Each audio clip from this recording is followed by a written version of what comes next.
Good evening and welcome to the Monday, September 12th, 2022 open session meeting of the Kent County Public School Board of Education. The time is 5:30.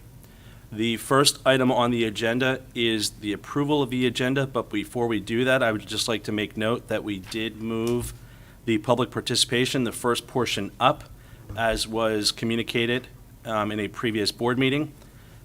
With that being said, the administration is recommending the approval of the agenda. Do we have a motion to do so? Motion to approve the agenda. Ms. Sullivan has the motion. Do we have a second? Second. Second by Dr. Costa. Any further comments or questions? There's none. We'll call for the vote. All those in favor? Aye. Opposed? Hearing no opposition, the motion passes. The next item on the agenda is to move to closed session. The Kent County Public Schools Board of Education members, this board, Dr. Karen Kchs, the superintendent, Mr. Dan Hushin, supervisor of human resources, and Mr. Adam Constas, who will be joining us virtually, legal counsel, and Gail Manley, executive assistant to the superintendent, will move to closed session under General Provisions Article 3-305B to discuss the appointment, employment, assignment, promotion, discipline, demotion, compensation, removal, resignation, or performance evaluation of appointees, employees, or officials over whom this public body has jurisdiction, as well as any other personnel matter that affects one or more specific individuals. And Section 7, to consult with counsel to obtain legal advice. Do we have a motion to move into closed session? I move that we go into closed session. Do we have a second? I'll second. We have a second by Ms. McGee. Any further comments or questions? Hearing none, we'll call for the vote. All those in favor? Aye. Aye. Opposed? Hearing no opposition, the motion passes. We'll move into closed session, and we'll be back at approximately 6:30 p.m. to resume open session.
3, 2, 1.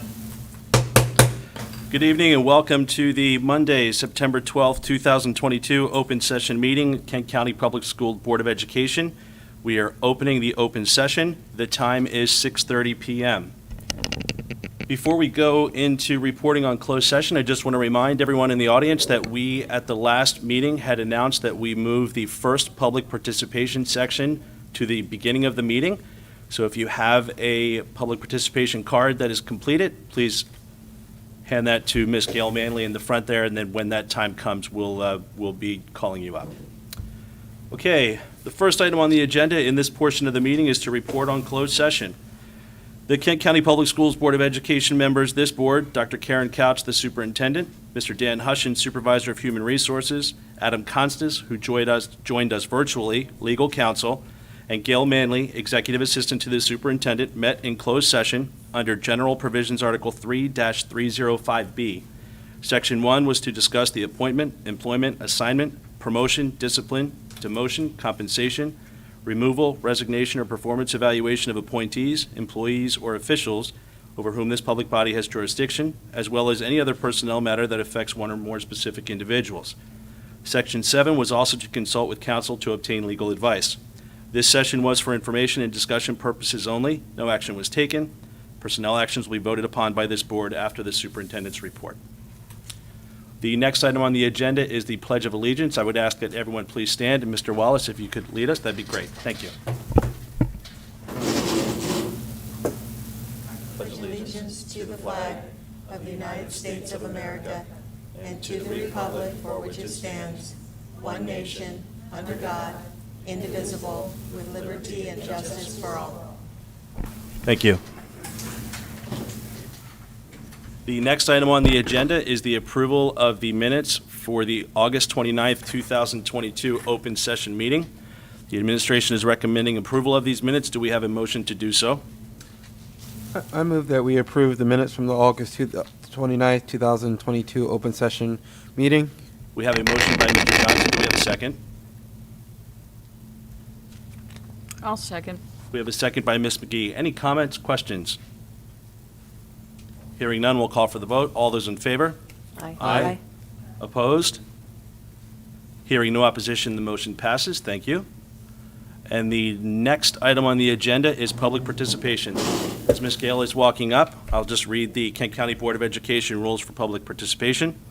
Speakers should limit their comments to 3 minutes. Comments about the actions or statements of individual staff members are not appropriate for public comments and should be referred to the superintendent of schools or processed through available channels. If submitting written testimony, speakers are requested to provide a copy to the president. Please remember that this is an opportunity for the community to address their comments to the board. It is not an opportunity for dialogue. If you have any questions that need an answer, please contact the superintendent or write a letter to the Board of Education and a response will be sent back to you. I will be timing the meeting at 3 minutes, 30 seconds left. I'll just make an announcement that we have 30 seconds left. Timing the comments. Pardon? Timing the comments. Yes. Yeah, you said timing the meeting. Yeah, sorry, timing the comments. The first speaker is Lisa Ruth. Yes.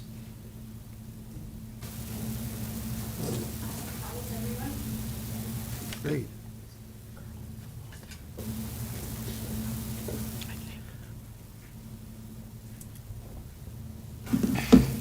My first time ever speaking in public like this. My name is Lisa Ruth.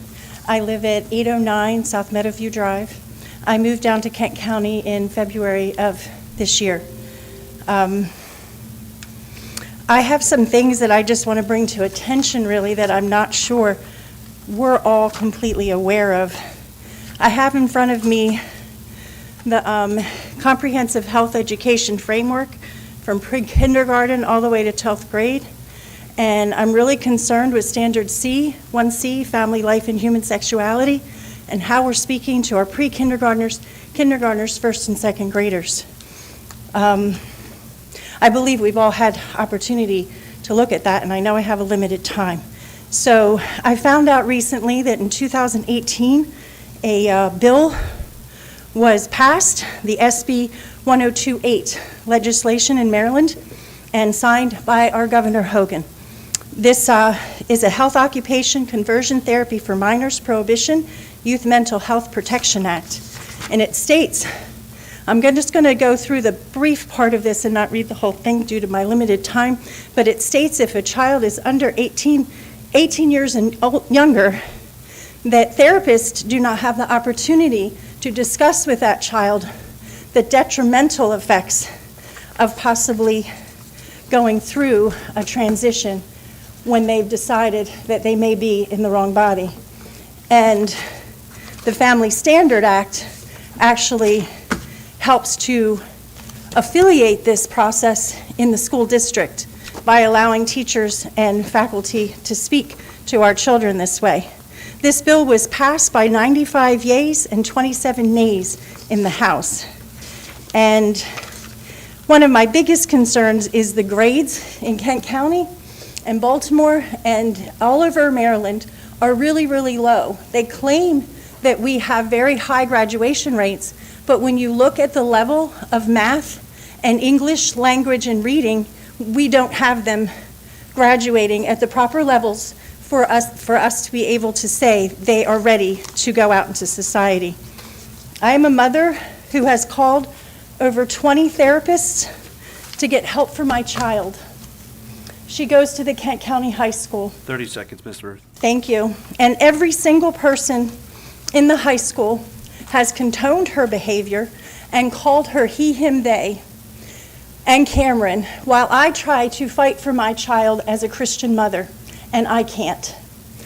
I was told after she came home from Shepherd Pratt, she told me within hours of coming home that she felt unsafe in my home and that I was not a safe parent. I just need one more second. She tells me I'm toxic, and she tells me that I'm transphobic. I am a Christian mother fighting for my child's life. She was sexually assaulted in Indianapolis High School.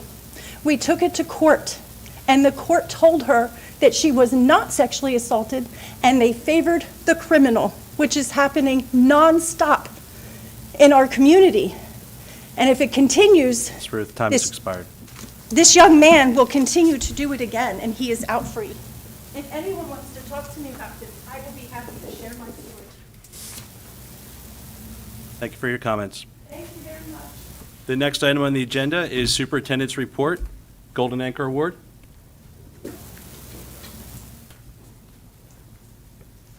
Thank you, President Getz, school board members, Dr. Couch. I am here to present our September Golden Anchor.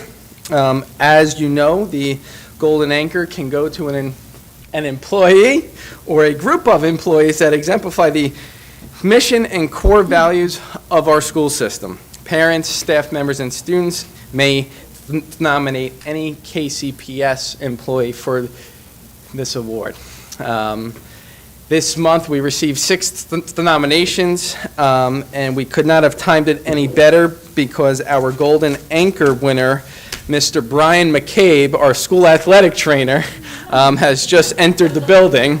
But before we honor Brian, I just want to share a few comments that were made by some of his colleagues up at the high school. As the athletic trainer, Brian has impacted our athletes more than I ever thought a trainer could. He works hard to build relationships with our kids and always has their best interests at heart.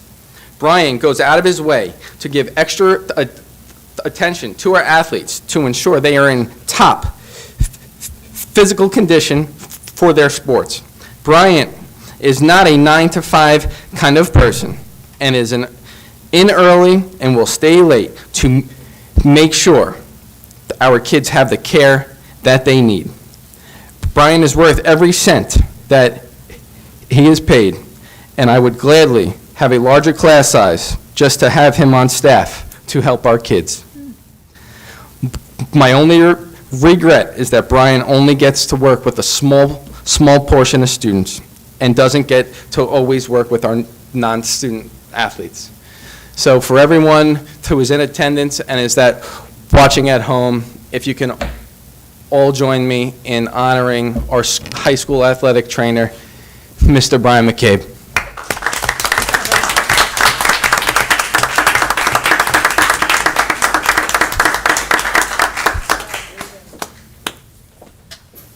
Perfect timing. Perfect timing. Great time.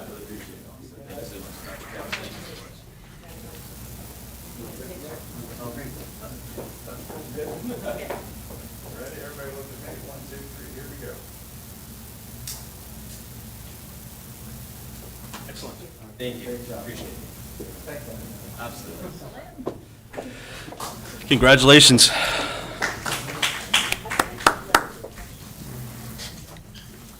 Okay.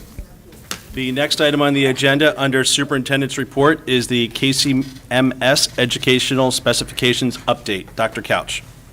Okay, President Getz, members of the board, we have via Zoom Dr. Lever, who is from the Educational Planning LLC. He's our consultant on this project and has been spearheading the Education Specifications Committee. And tonight, we thought it would be appropriate to go ahead and present where we are at with the committee and the options that we have before us. The committee has been meeting since September of 2021, so it's almost been a year. It has been a year since we've been meeting. So we are at a place now where we've got some concrete information to present. Dr. Lever has a hard stop after 7:30, so hopefully we can get through it and give you an opportunity to ask questions. And with that, I will turn it over to Dr. Lever. Hopefully you can hear him. He's on Zoom. Thank you very much, Dr. Couch. Can you hear me all right? Yes. Very good. I'll go ahead and bring up the presentation then. And You have a hard copy. Yeah, we need it. everybody see that now? Yes, thank you. Okay, very good. Well, I want to thank you, first of all, for having the opportunity to work with Dr. Couch and her staff and members of the community on this really wonderful project. And the process we've been through, although it's been long, has been a very good process. I also want to acknowledge my colleague, Gloria McGuiachek, formerly of Maryland State Department of Education Facilities Branch, who's been working with me on this. She may be able to join us tonight. I'm not sure if she's on or not. As Dr. Couch said, the Educational Specifications Committee has been meeting for a year now. It has 16 members who represent teachers, administrators, the community, and the state. They paid site visits to 3 middle schools in our area: North Dorchester Middle School, Stevensville Middle School, and Sudlersville Middle School.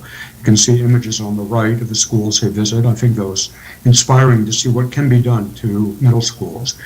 Had 9 meetings. They talked about goals, alternative grade configurations. We had a sketching workshop. We worked out some team planning approaches, and we went through a fairly long exercise of prioritizing the planning options, something I'll come back to a bit later. We met with educators from 6th, 7th, and 8th grade.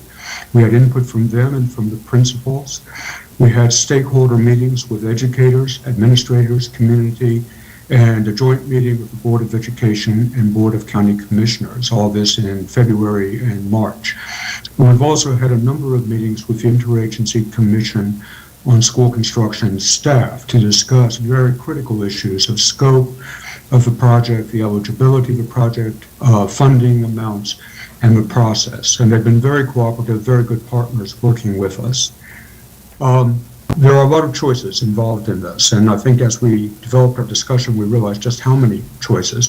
This diagram is an attempt to show just how complex a process can be. There are different choices in grade configuration.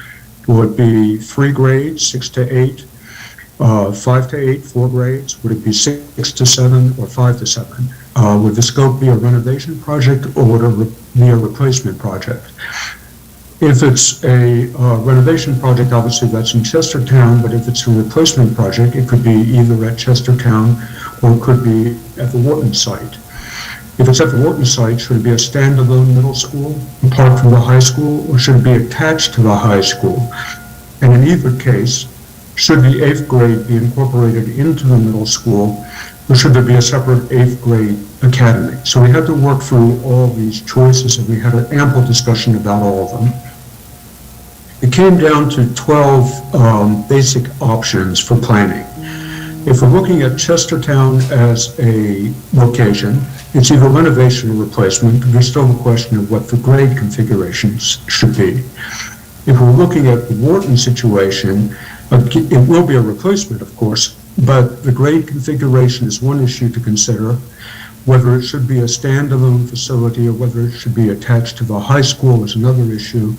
And then the consideration of whether it should be included in the middle school or should be an academy. And out of that came 12 options. Now, I do want to note, when we use the term attachment to the high school, we mean two separate schools under one roof, clearly separate schools with separate administrations. So certain options were not considered. One of those was combining the middle and high school into a single school of grades 6 to 12. The committee, and I agree with this completely, was very firm in the idea that these should be two separate. There was also the notion of having an 8th grade academy was considered, but only if the middle school could be located at the Wharton site. In other words, if you either renovated or replaced the school at Chestertown for grade 6 or 7, or 5, 6 or 7, and you have the 8th grade at Wharton, that would not be considered a good option. It would be too isolating for the 8th graders, would separate them from other middle school activities by a large physical distance. So that was ruled out from the very beginning.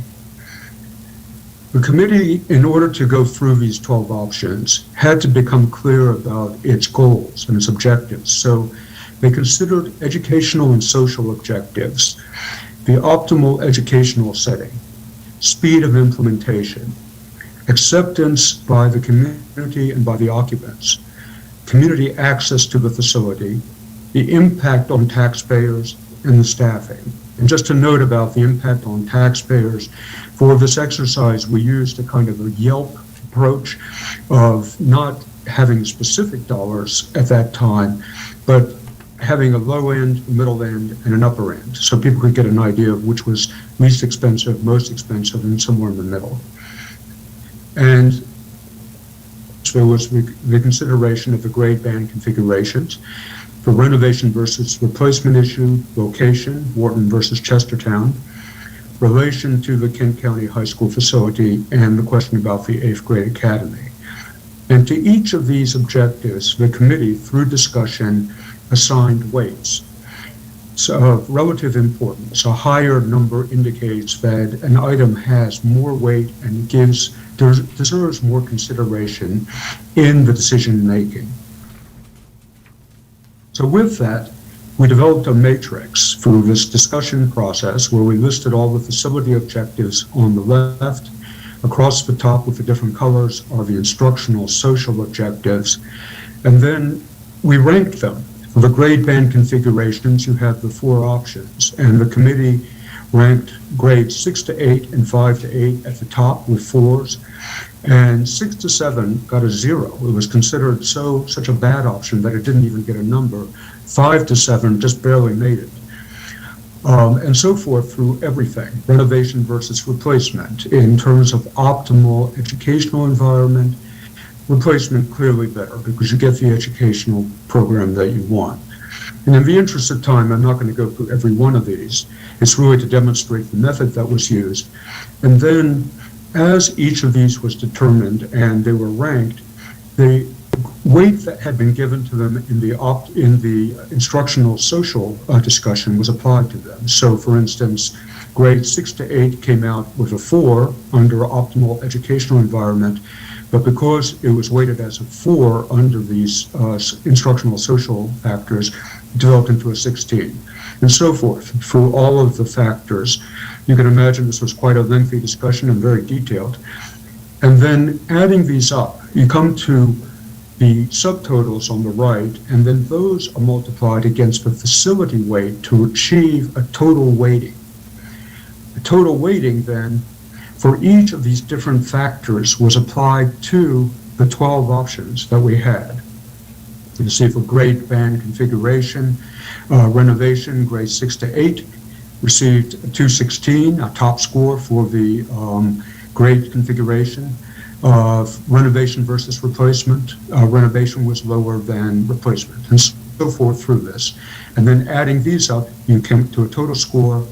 For the sake of convenience, divide by 100, so it's a little bit easier to see, and then rank these in order. And it produced some very interesting results. Here they are, all ranked in order, the 12 options. And there's certain conclusions that we can draw from this. One is that options that involve an 8th grade academy were not viewed favorably. You can see that they are, the academy options all fall at the low end of the scale, and the 6th to 7th grade configurations were also viewed unfavorably. It was felt very strongly that middle school should not end at the 7th grade. That 7th grade is a time when you don't want to impose that transition on students between middle school and the next level, let's say either an academy or high school. And so that was ruled out. Renovation of the existing building in Chestertown was also not viewed favorably. Replacements at either Chestertown or Wharton ranked fairly closely, but replacement at Wharton had a slight advantage. And then the most favored option would be replacement at the Wharton site as a standalone facility with grades 5 to 8 or 6 to 8 with an integral 8th grade. In other words, no 8th grade academy. So these were very clear markers, I think. We did want to indicate that we did study the 8th grade academy question very closely. And we wanted to make sure that it would be feasible to do if that were an option that were favored. So we looked at the location it might have in the high school, which would be the 2nd floor of the 2-story wing. We determined the impact it would have on the high school programs and schedules. It would be obviously displacing a number of high school functions from the 2nd floor, and the question came up, where would they go? And so we had to look at that very carefully in terms of not only where they would go, but how would that affect the programs that were already on the 1st floor. And we did see that out of that could come a better configuration from a departmental point of view, better usage of space. We did find underutilized and unused space that could be brought into service. So it was feasible to do this. We also calculated the costs. So we did find that space is available in the school. This set of actions would improve the efficiency of the high school, and it does offer some educational opportunities to the 8th graders. Music, for instance, might be an example. But in general, it is not desirable for the 8th grade students. It separates them from middle school functions. They would be isolated in the high school, so in a sense they'd have the worst of both worlds, of not being part of the middle school and not really being part of the high school. And there's always that potential for age mixing. You simply can't control every event that happens in a school of this size. And of course, that is one of the major concerns that parents would have about sending, say, their 7th grader into an environment where there are high school students. There are other considerations. It would be a very complex and difficult construction phasing project. And also, it would still leave the question of where to put the other grades, whether they were 6 to 7, 5, 6, 7. You would still have to either renovate the Chestertown site, which was ruled out because of a distance factor, or you'd have to build a new facility at the Wharton site, which would be expensive. So there are a lot of reasons not to pursue this further. With that, we felt that we could eliminate certain options from this graphic. The options where middle school ends at 7th grade, and also any options involving 8th grade academy. Simplified our diagram and our choices considerably. And this was joined to a cost analysis that we undertook to look at the really significant options in considerable detail, determine the square footage that would be involved, see what the eligible state square footage would be, what percentage reduction there would be. You can see for renovation, for grades 5, 6 to 8, the total square footage would be the size of the existing facility, but the state would only participate in about 61,700 square feet. So there'd be a reduction of 28% of the square footage that the state would not participate in, and so on down the line. We looked at the total cost of the project, and then we tried to calculate the state and the local participation, and then determine what the state participation level would be as a percentage of the total. We also looked at the cost per student based on the projected enrollments 7 years out. And we also looked at a factor the state's very concerned about, which is total cost of ownership. In other words, construction is only one of the costs that you will face. You'll have to operate the facility for the next 3, 4, 5 decades, and you'll accumulate an enormous amount of expense, inevitably, even in a very efficient building, through operations and maintenance, and that results in a figure of total cost per ownership. I have to say that this is relatively new calculation for me personally, so I'm still working with the state to make sure we get this right. With that, we have some conclusions about costs, which are interesting. For when we consider replacement versus renovation, if we're looking at options that involve grades 6 to 8, then replacement would be less expensive than renovation, about $38.6 million versus about $46.9 million. And you can say, why would that be? Because isn't renovation always less expensive than replacement? The problem here is that you would have to renovate the entire building, and it's larger than you need for a program of 6 to 8. So you would have excess space that you would have to renovate, and a lot of that would be on the local dollar only. The state wouldn't participate in that. And you have to add to that the considerations about renovation itself. There would be the demolition of the existing building, and there would be site conditions on the building, site conditions that the contractor would face. And particularly, there's no place to move the kids in the school. So you would have to phase the renovation, and that would add considerably to the construction cost. We add 10% for phasing or for the construction of relocatable housing, either on-site or in a nearby site. And all of that would add to the expense of renovation. However, if you were doing a replacement for grades 5 to 8, the cost is just about the same as the cost for renovation for those same grade levels. In fact, renovation for those grade levels does require construction of a little bit of additional square footage, and at the end, they cost about the same. If you're looking at the Wharton site versus the Chestertown site, replacement at Chestertown is more expensive than replacement at Wharton. About $51 million to replace at Chestertown versus $47 million to replace at the Wharton site. There's a premium of replacement at the Chestertown site. It's about $3.3 million, and that involves demolition, safety considerations, traffic control, and on-site considerations that the contractor would have to take account of. So it becomes a difficult project to manage. You can talk to your neighbors in Caroline County who renovated Preston Elementary School when it was very difficult. It was occupied, and your neighbors in Talbot County who replaced Easton Elementary School and had to phase that project because there was overlap. There'd be additional premium if there's phasing involved, and because the site is very small, it's only 15 acres, you might be required to do underground stormwater management facilities, and based on general experience, that can add an additional $700,000 to $1 million to the cost of the project to handle the stormwater management.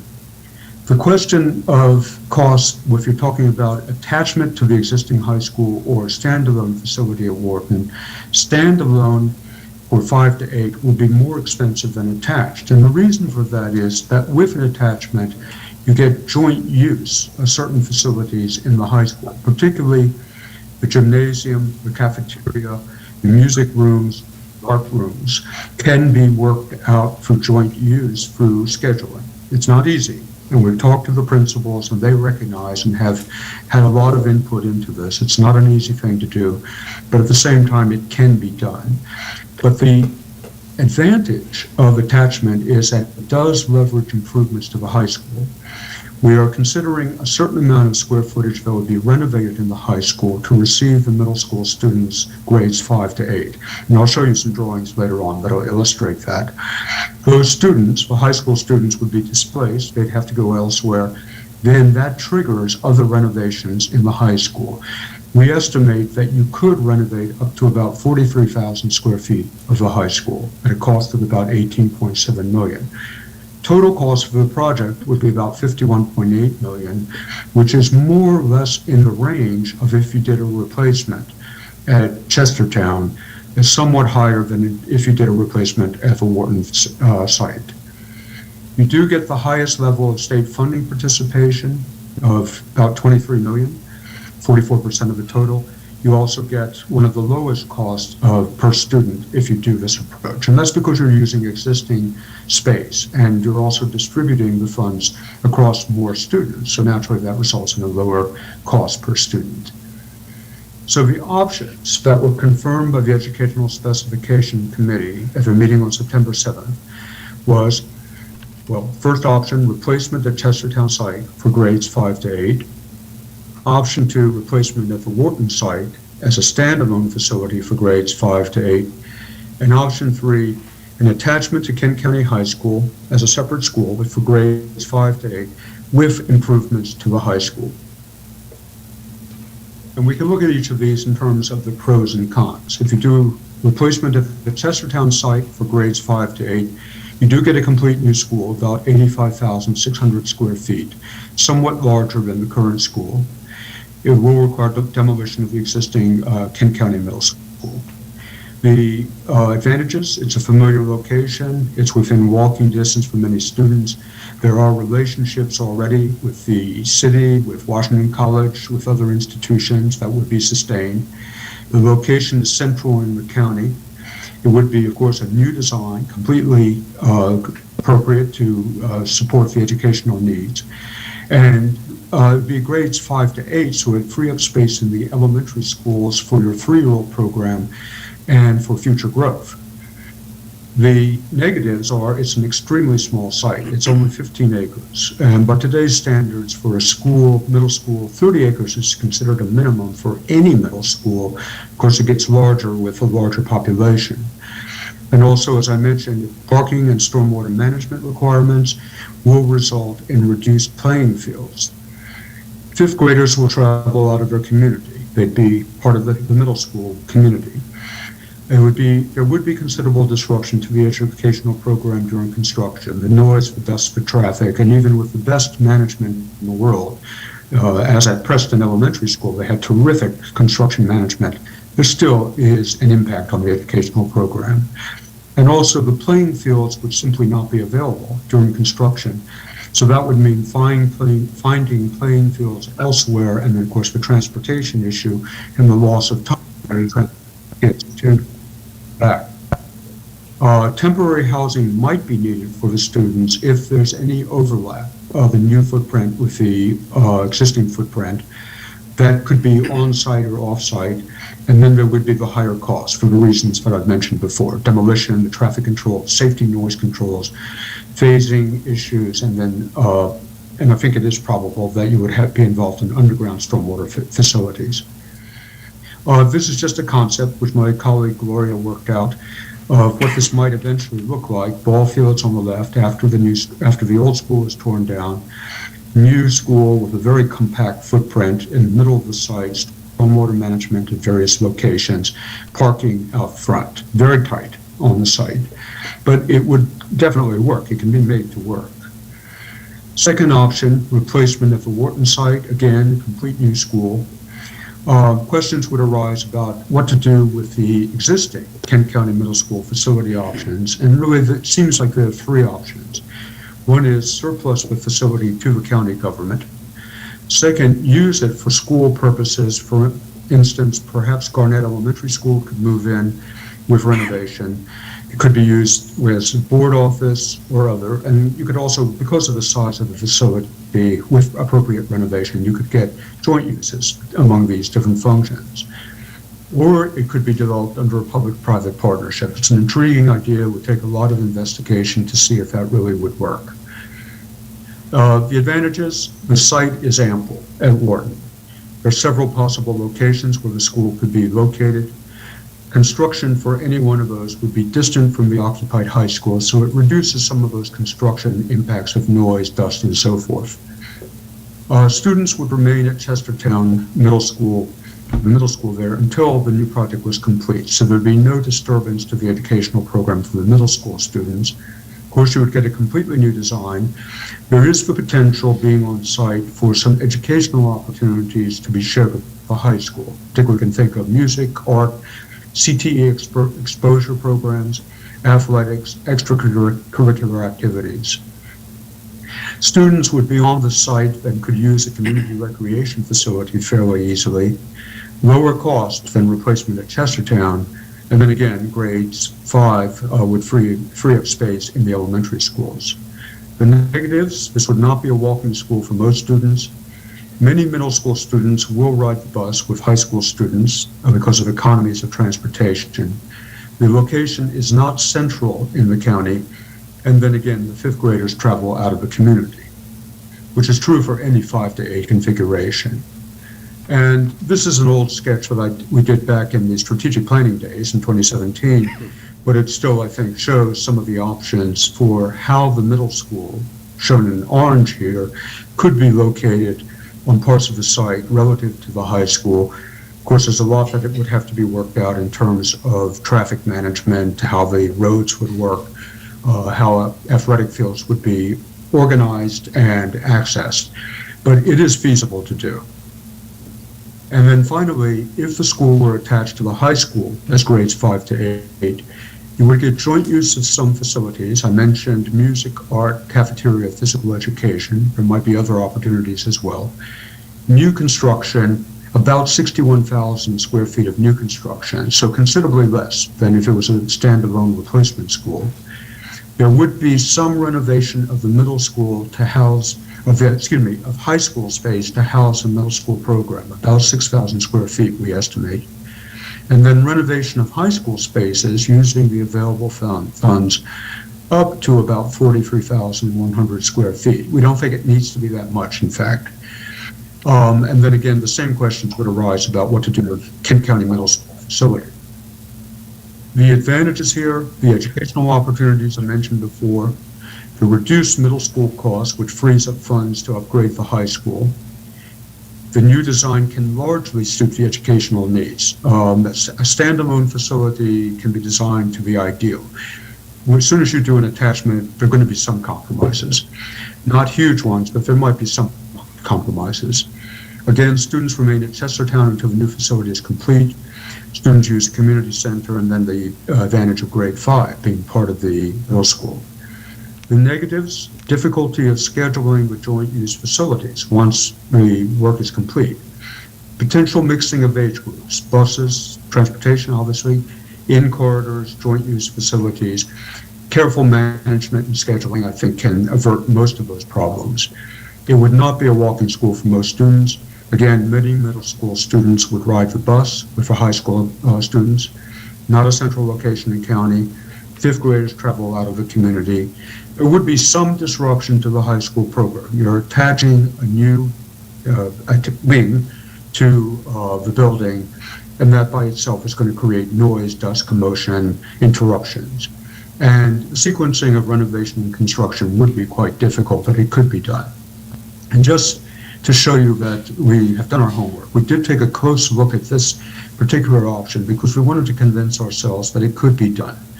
And what I'm showing you here is a plan, but this isn't necessarily the plan that you would end up with if you did select this option. You'll engage an architectural engineering team. They'll know what the objectives are. They may come up with a completely different solution. This is something that we worked out. Gloria and I are both architects, so we studied this in some detail to try and see how it would work. This would show an option if you were doing grades 6 to 8, 6th grade here, closest to the entry, 7th grade here, 8th grade here, closest to the high school functions. Access from the middle school directly to gymnasium and cafeteria. Easy access to the music wing over here. Art room right here to share with the high school. Very careful design of points of access to ensure that there's no inappropriate entry into the middle school or middle school kids leaving inappropriately, but also ensuring at the same time that you're meeting all the fire code issues, so you always have safe egress from the building. And enhancement also of the entry so that there will be a definite signal to the public of which is the middle school, and then doing something about the high school entry so that it's clearly marked as the high school, so that there's no confusing the two. And you don't have high school parents wandering into the middle school or vice versa. You will notice these blue areas. These are team teaching areas. They're not the same thing as teacher planning areas where the teachers get together and plan. These would be areas that would support the team approach, which has been adopted by Kent County Public Schools for the middle schools, where all of the disciplines work together in terms of project-based learning, lectures, outside speakers coming in, interdisciplinary projects that are done by the students. A very progressive approach to middle school education. And just to show you that this option could support the 5th grade, so if we were doing the 5 to 8 configuration, the same idea does work for that. This is what it might look like on the site. This is approximate. Things are not quite to scale, but you can see that there is ample distance between the middle school and the road. You would have to reconfigure the road system. You've got to have a fire lane that goes around. You'd be displacing a good deal of parking. You'd have to rebuild that parking. You do have space over across the way where you could get some parking. So again, this is feasible to do. It does require a lot of moves in the high school. This is just one set of ideas that we came up with, but the areas shown in blue are the areas that would be renovated in the high school. So those high school functions would need to go elsewhere, represented by these arrows. Once they go elsewhere, they might displace other functions. You would end up, in some cases, with a more efficient operation, actually. Health professions might move to an area that's vacated by operations and maintenance, which would go to the Wharton building. That would put health professions in with the other CTE programs here. Now, obviously, there's a lot of discussion that would have to take place before all of this would be actualized. And we did go through some cost studies just to see what that might be. It would affect, if you did everything, about 32,000 square feet at a cost of about $9.5 to $10 million. Construction, have to add to that architectural engineering and so forth. So to summarize, we have these 3 options. You can see replacement of the Chestertown site, a total of about $51 million. Familiar location, community relationships, walking school. Negatives, very small site, construction costs and challenges. Option 2, replacement of the Wharton site, total of about $47.7 million. Ample site, educational opportunities with Kent County High School, but it's not a walkable school for many students. And then option 3, attachment to the high school for grades 5 to 8 with improvements to the high school, about $51.8 million. Educational opportunities again, improvements to the high school, and very efficient use of space and funding, but there are potentials for age mixing and the scheduling challenges. And just to finish up, to talk about next steps, in September, this month, confirmation by the board, we hope, of the 3 options that we're presenting, or perhaps raising other options that need to be studied. In October, going out to the community with community listening sessions, get input from the community, concurrently advance our understanding of the building systems in Kent County High School that are going to need work, for instance, the HVAC system, and also look at options for the Chestertown site, have further discussion and get a little bit more detail about what those various options might be under the replacement option at the Wharton site or the attachment option at the Wharton site. November and December, return to the Board of Education with presentation of the final option, and also have discussions with the county commissioners about the final option. Hopefully come out with a selection of the final option to pursue, and with that, in the early part of next year, Superintendent would make application to the state for funding approval, and solicitation would be issued for architectural engineering and project management services.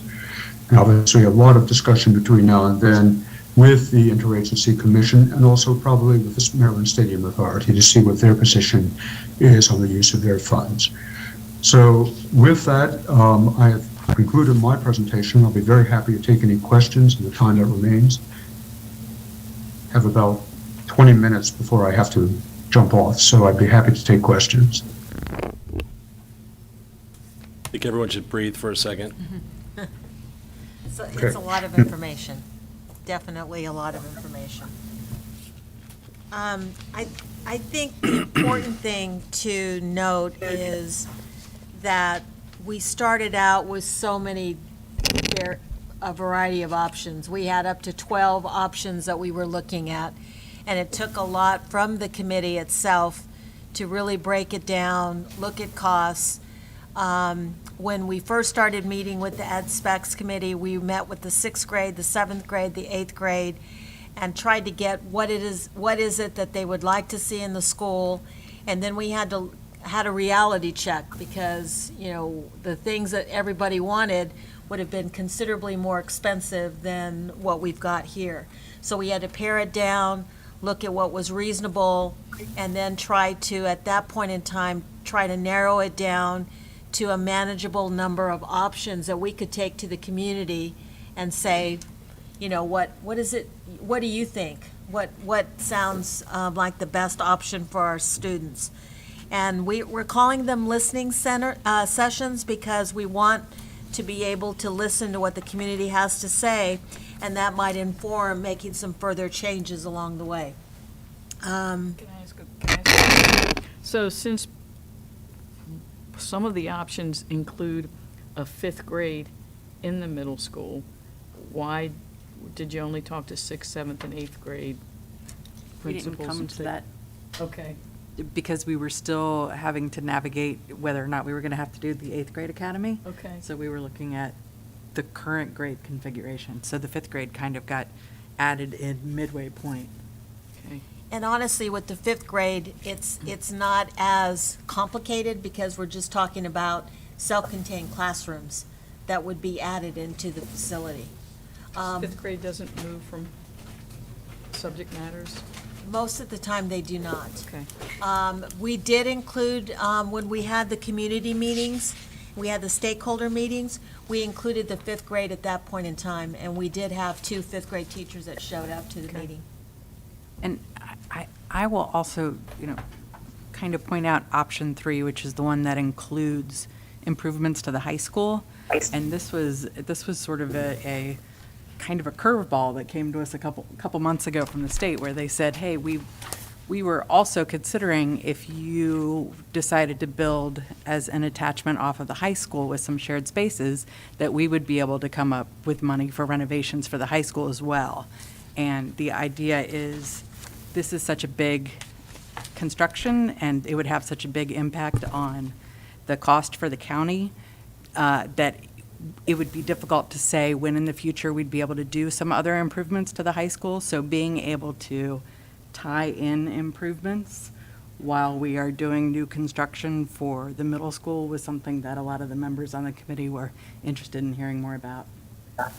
Am I wrong that in the last time Dr. Lieber made a presentation, I thought that the state was leaning heavily to new construction, and that if we didn't see their way of thinking, that there would be less financial assistance for us? My Let- recollection, do you want Yeah, Dr. let Lieber? Dr. Okay. Yeah, Lieber. that's fine. I don't know if he could hear me.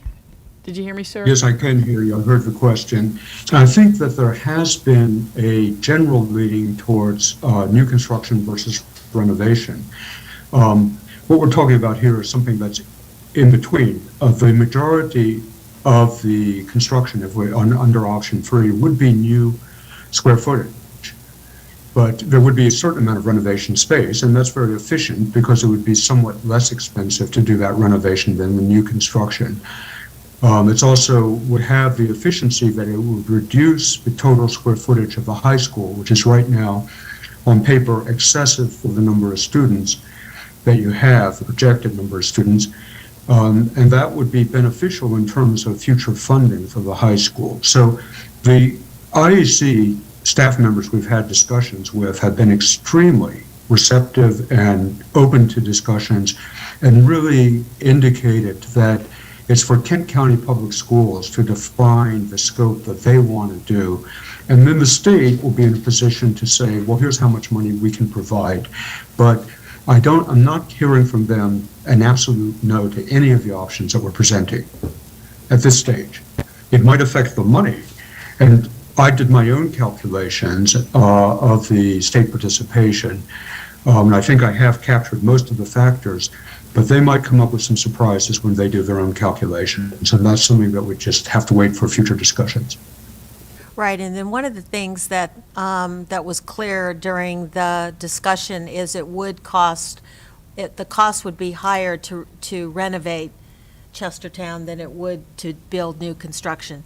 Simply because if you look at the pros and cons, we'd have to have a place for the students to be housed, especially if it would be phased in. It would be problematic in terms of construction costs, because you'd have to phase in certain amounts that would be done, certain square footage that would be done at any given time.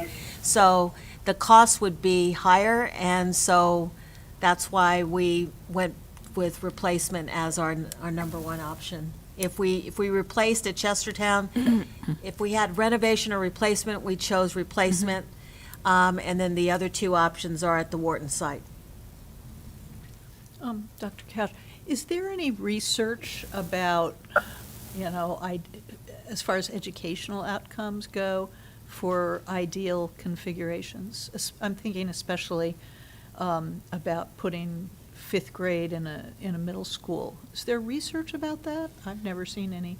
I really haven't seen a lot of research in that regard. One of the things that seemed to ground us with regard to the fifth grade is putting them in with the middle school is, number one, we used to have that configuration in this district prior to, many years ago, before we I was consolidated. gonna say consolidation is what changed it. Yeah, and then secondly, a lot of the recommendation for the blueprint is to accelerate the amount of coursework that the students would be taking. So the students are tested in science in fifth grade, so science labs would be important to have available. So we thought that would be important as well. So I think that there's a way for us to improve the educational offerings for our students if we include the fifth grade in with the middle school, and those were, and then of course it would provide some relief in terms of overcrowding at some of our schools. May I ask Dr. Lieber a question? Dr. Lieber, I'm looking at page 26, the planning options summary, and option one, the state contribution is at 20 million, the county is at 31.1, and if I go down to option three, it appears as if the state contribution would be greater, almost pointing in the direction of adding on to the high school with improvements to the high school, and the county contribution is reduced. Is that correct? I've gone over the calculations, and I think that they are correct. And I think the reason is that if you're attaching to the high school, you're building less new square footage, which is the expensive square footage, and then you're able to use the funds for the rest of the high school. And from what I can calculate, the state would participate in just about all of the square footage that we would be renovating in the high school, as well as the square footage that we'd be renovating to support the middle school program, the 6,000 square feet. So the level of state participation increases, as opposed to when they do the replacement for grade 5 to 8, they actually, by the calculation, would participate in less. So the square footage that we determined would be needed for replacement was built on an educational program that Gloria and I developed working with Dr. Couch and the principals of the two high schools. We went through a number of meetings to really refine it and trim it down. When you look at the educational requirements and what they add up to in terms of your gross square footage, it comes out to be more than what the state will support. And there's been quite a lot of criticism, and the state is very aware of this. The IEC staff members are aware of this, but their middle school square footage per student allocation isn't adequate for the way middle schools are actually conducted today. So that's one reason why you see lower participation, because the reality of what you need in terms of space for a middle school program versus what the state by calculation will support now, the two don't meet. And it is a real problem. And we have talked with the IEC, and I don't know if there are going to be any regulatory changes or procedural changes that will address that. We're not the only school system that has raised these issues. Other school systems have as well. Right, and I might also point out that the number that we got for the county share as well, and which helped us in terms of, we were dreaming really we had grandiose dreams, and then we had to really think about what was affordable and what was reality. The $28.9 million is what the county has in their long-range capital improvement plan for Kent County Middle School. So that is the number that we decided that we needed to try to pare down and try to live within that amount. And it turns out that it really fits in with what the state was willing to match with regard to, they look at the number of students, and then they figure out the square footage that you're able to build. And so that's kind of a reality check in itself, because, a lot of counties do want to build a larger school than is supported by the state, and then that money, that additional funding has to come from the county. And so we felt like we needed to try to be realistic and live within the amount that the county has set aside, or at least that they have in their planning for their capital improvement. They haven't officially awarded that money to us, but that's what they have in their planning document. Dr. Couch, could I add something to your remarks? Yes. It's just that a certain caution needs to be applied to these numbers, because these are present value numbers based on the current construction cost that the IC has put out. But I think everybody knows that we're in a pretty wild time now in terms of construction costs, and it's very difficult to foresee what escalation might do over the course of the next 2 or 3 years by the time we actually get to bidding on these projects. So there could be some real serious changes in the numbers just based on construction market alone. Dr. Lieber, with respect to your time, I know we have 3 minutes until you have to leave. I would just ask the board members if there are any additional questions. Please. Please. I have a question. What were some of the Kent County High School upgrades that would come if we added the middle school to the high school? Some of the Kent County High School upgrades, that would be left up to negotiations. But obviously, if we are displacing some of the areas that would be then converted to the middle school, then we would have to move some of those functions other places. So there would be renovations there. If we move the maintenance office into Wharton, then that area would become the health sciences, where Ms. Collison is presently away from the CTE program, so that's one of the things that we talked about doing. We also talked about moving the weight room closer to the gym. And then we also looked at if there was a possibility of us upgrading the auditorium and doing some work there as well. So, I mean, it's open for negotiation. There's some things that we would have to do in order to make it work, but there are some other renovations that we would be able to do that would make the high school be part, so everybody gets something, and it would be a win-win for both populations. We also talked about having a more apparent entryway to the school, to the high school, about doing some building up there. And then some of the systems, from what I understand at the high school, are coming close to 20 or 30 years of use, and so those would be built into this budget as well, replacing some of those systems if possible. We would have to look into that. Right. I mean, that's not a It's not a given, but it was something that we Yeah. talked about. Yeah. So, I mean, a lot of it is up for negotiation, but there's some things that we would have to do. But certainly, if we get this project approved, what the IAC did say that they would consider it as one project.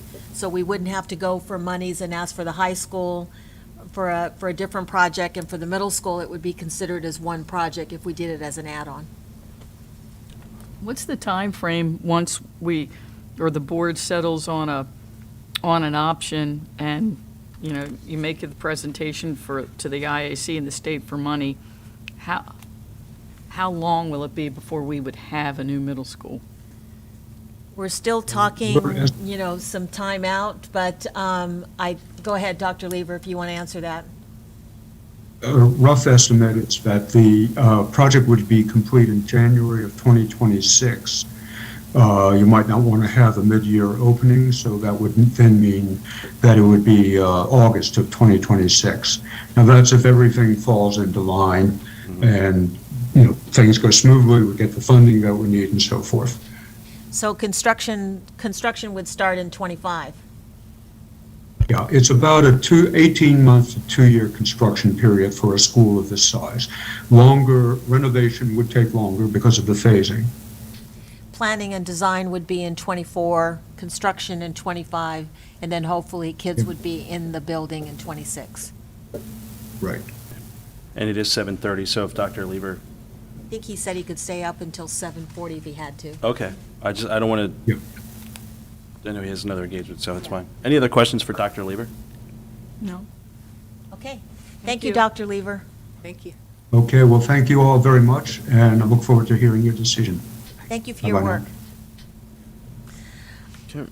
So what we really need from the Board of Education tonight is to allow us to go forward with the listening sessions on these two options, option 1, 2, or 3, and we would take it out to the community and get their reaction to these. If you look at the last page, we plan to do that in October. In the meantime, we would get the building systems in need of upgrade, replacement. We get an analysis on that, and we'd also have some preliminary discussion on possible future uses of the Chestertown site. Again, no decisions have been made. This is just preliminary discussion, just because we know that those are the questions that people would be asking. We would come back with that input to the board in November with an idea that you would adopt one of the 3 options as your number 1 option, with a next best option. So we would narrow it down to 2, your number 1 option, the next best option, and then we would go to the county commissioners and present. Dr. Lever would hopefully we'd plan it to where he could come in person, and we would be able to plan and show the county commissioners what we've done and where we're at, how we got the input, how we arrived at the number 1 decision. And we know that we're at least going to have 2 new county commissioners, so we're going to time it to where they'll all be seated when we make the presentation. And then we would ask for some limited money in January for architectural and engineering services and for project management services. So it would just be a small amount of money that we would ask for this year, but with the idea that we would be asking for the bulk of the planning money in FY '24. The county has about $3 million set aside for planning in '24, so that kind of coincides with the plan to move forward. And then, of course, they have the $28.9 million in their FY '25 budget, or at least that's what they have on the books as far as the planning for their capital improvement plan. Do we know how much the blueprint is going to cost locally? No, When will we know? I can't answer that because we don't, they're revising all of the funding sources and I just don't know. We don't have that information at this point. Hopefully, I'm hoping that we'll have that this year, but when this year, I wouldn't know for sure. So is everyone in agreement with the timeline that's presented on the last page? Does that seem overly aggressive, or are you okay with, not overly, that's the wrong term, aggressive? Or are you okay with the timing as presented? It's good. I will tell you that the IAC wants us to be more aggressive. They were wanting us to make a decision and go for planning and design money in October. But I told them we're not at that place. We need to slow it down. We need to get information, have some listening sessions with the community, and we also need to have a chance to present to the commissioners and gain their support. And I felt like it was premature for us to go down this road. So the timeline for the board meeting, for this board meeting, is confirmation of 3 options presented, but the notes, the item is for information only. Action, do you need any type of? I just need to know if you're okay with us going forward with, we can change it to an action item if you feel better about that. Sorry. I was just curious, what would the listening sessions look like? What would your plan moving forward look like? We would do a condensed presentation of what we just presented tonight, but we would give that level of detail to the community so that they would have good information about what the cost would be, talk about the process, share the pros and the cons, and then listen and see what they have to say. This would be around the community, like? Well, we that's what I'm would asking. do one here in Rock Hall, we would do one in Wharton, and then we probably would go to Galena. Just thinking about the last time this kind of thing was when they did consolidation, and I don't know if they went to all 5 communities, but they went out to several. So we would go to we would have at least 3 listening sessions. I think we should make it as user-friendly as possible in terms of how we could get the most engagement from the community to hear as many different people so that it's a true community input. We had an input form also when we did the facility strategic planning, so We're that going to do that too. if you weren't able to attend the session. And then we posted all the video of the Q&As from the listening sessions as well. Well, and see, that's something, when we did consolidation, I say we, I wasn't on the board yet, but we didn't have all this technological things so there's a lot of ways to reach individuals now that we didn't, that was not Exactly. available. Okay, so we have to determine if we just press the button and go, or if we make it an action item to move forward. And I would ask the board what your pleasure is. I think we should make a motion just so that there's no confusion, and that so that one person could say, well, I really wasn't in favor of it, but they did it anyhow. I think we should go on the record of how we feel. Who would like to make that motion? I'll make that motion. Ms. McGee has the motion to, Move forward with the 3 options. Move forward with the 3 options, and at some point, set up a schedule for community input. thank you. We have a motion by Ms. McGee. Do we have a second? Seconded. We have a second by Dr. Costa. Any further conversation, comments, questions? Braden, do you have anything you want to ask or comment? I was just wondering if we were going to utilize surveys, like online surveys, to get community input as well. Yeah. Okay, we have a motion, we have a second. We'll call for the vote. All those in favor? Aye. Aye. Opposed? Hearing no opposition, the motion passes. Thank you, Dr. Couch. Okay. I'd like to recognize Mr. Wheeler. He's been part of the committee as well, so he's here and sitting in the back, so thank you for attending. Okay, the next item on the agenda is the superintendent's report. Okay, I'll try to make this really quick. The Kent County High School roofing project. The contractor's finishing up the roof area above the principal's office, and they will be done with that amount of roof replacement probably within a couple of weeks. They will have, once that is done, they will have completed about 60% of the tear-off and roof replacement, and that will put them in a really nice position to finish up next summer. What they plan to do during the winter months is replace all the metal flashing and then get this project going. It was considerably more than they expected. They've gotten all their materials, and they wanted to try to move and do as much work as they can, but they're moving along.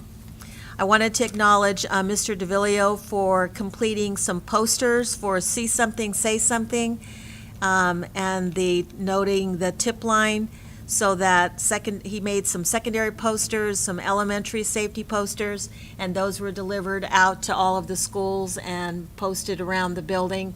I think he did a really nice job, and I just wanted to acknowledge him on that. I'm sorry, these posters for what exactly? To see something, say something, to turn in tips. Okay, thank you. Back-to-school nights are scheduled this month. Please check the website and social media for dates and times, and I know Mr. Wallace is going to talk a little bit more about that, so I won't steal his thunder. House Bill 850 is an Inclusive Schools Act, and it was passed at the end of the legislative session. I will be bringing a policy change at next month's meeting, which will update our discrimination policy. Essentially, it will state that we do not discriminate against students based on their race, religion, sex, age, national origin, sexual orientation, gender identity, or disability. It'll also require an update to the student handbook as well. We've begun our annual meetings with the principals to review their school improvement plans. We're reviewing how they plan to utilize and improve their school-wide academic data, address school culture and climate, and approach professional development. So we had our first meeting with Rock Hall Elementary today, and we're scheduling with the rest of the principals in the next 2 weeks. Friday night at the football game, we awarded the Kcps Teacher of the Year, Karen Carty, with a new Ford Escape through our partnership with Hertrick Ford of Elkton. And this is a car that she gets to drive for the entire year. It's a lease vehicle, and it's through our partnership with the dealership. And then finally, I just wanted to note that the Kent County Health Department is hosting free clinic for back-to-school vaccinations tomorrow from 9 to 4. That concludes my report. Thank you, Dr. Couch. Appreciate it. The next item on the agenda is personnel actions. Mr. Hushin. Thank you, President Getz, board members, Dr. Couch. Each month, the board receives a report of stated personnel actions. These actions are discussed during closed session and then voted upon during open session. The administration recommends approval of those stated personnel actions. Thank you, Mr. Hutchin. As he just stated, the administration is recommending approval of the stated personnel actions. Do we have a motion to approve these stated personnel actions? Motion to approve the actions? We have a motion by Ms. Sullivan. Do we have a second? I'll second it. We have a second by Dr. Costa. Any further comments, questions? Hearing none, we'll call for the vote. All those in favor? Aye. Aye. Aye. Aye. Opposed? Hearing no opposition, the motion passes. Thank you, Mr. Hushin. Appreciate it. The next item on the agenda is the Policy CC Administrative Organizational Plan. This is presented as information. It is a update to the organizational chart. And so we added the new assistant coordinator for accountability and implementation. So this will be brought back as approval at the next board meeting. Great, thank you. Any questions? Okay, thank you very much. The next item on the agenda is reports. Kent County Teachers Association, Not here today. not here tonight. We'll go right into board discussion. Mr. Wallace, we'll start with you, please. Good afternoon. Rock Hall Elementary School will be hosting an event to celebrate their new mural with the celebration from 3:15 to 4:15 on September 23rd. Henry Highland Garnett School will also have their 4th grade Sultana trip September 20th and will host their back-to-school night September 22nd from 6 to 7. Galena Elementary School will also have their back-to-school night on September 22nd and would like to announce that on September 23rd, Sheila Breyer, a local writer, will be coming to Galena to share information about financial literacy. Kent County Middle School will have their back-to-school night tomorrow, September 13th at 6 p.m., and their 6th grade Echo Hill trip will be October 3rd through the 7th. Kent County High School football team will play North Carolina this Friday at the Trojan Arena and will play Queen Anne's September 29th. September 16th will be picture day for Kent County High School. As a reminder, Wednesday, September 14th, there will be an hour-and-a-half early dismissal for Kent County Public Schools. I would now like to take some time to discuss two topics. Legal recognition. Braden, can you speak up just a bit? I'm having trouble hearing you. Legal recognition of student member of the board and school safety. Currently, my position as student member of the board is only ceremonial, and I'm not a legal member of the Kent County board under the Maryland Education Code. Kent County is one of only 3 out of 24 counties in the state that does not mention the student member of the board in the Maryland Education Code. I would like to propose that we open a discussion to contact Jay Jacobs, who has agreed to introduce legislation this year to add the student member of the board to the Board of Education legally. Delegate Jacobs also mentioned that the county commissioners and the Board of Education must put this request in together by November. I also urge you to consider allowing the student member of the board to provide an advisory vote. This is done in neighboring communities such as Cecil and Talbot. The student member of the board's vote wouldn't count in the official tally, but would be recognized in the minutes. School safety continues to be a concern for students. From attending previous meetings, I have listened to discussion regarding training for staff and ALICE training, but when will the students be trained?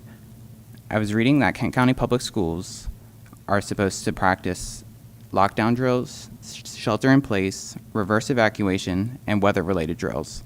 With the pandemic, these drills have been put on the back burner, and I just want to make sure that we are being active in prioritizing safety in our schools and bringing those back, just to make sure. Thank you. Thank you, Mr. Wallace. Dr. Costa.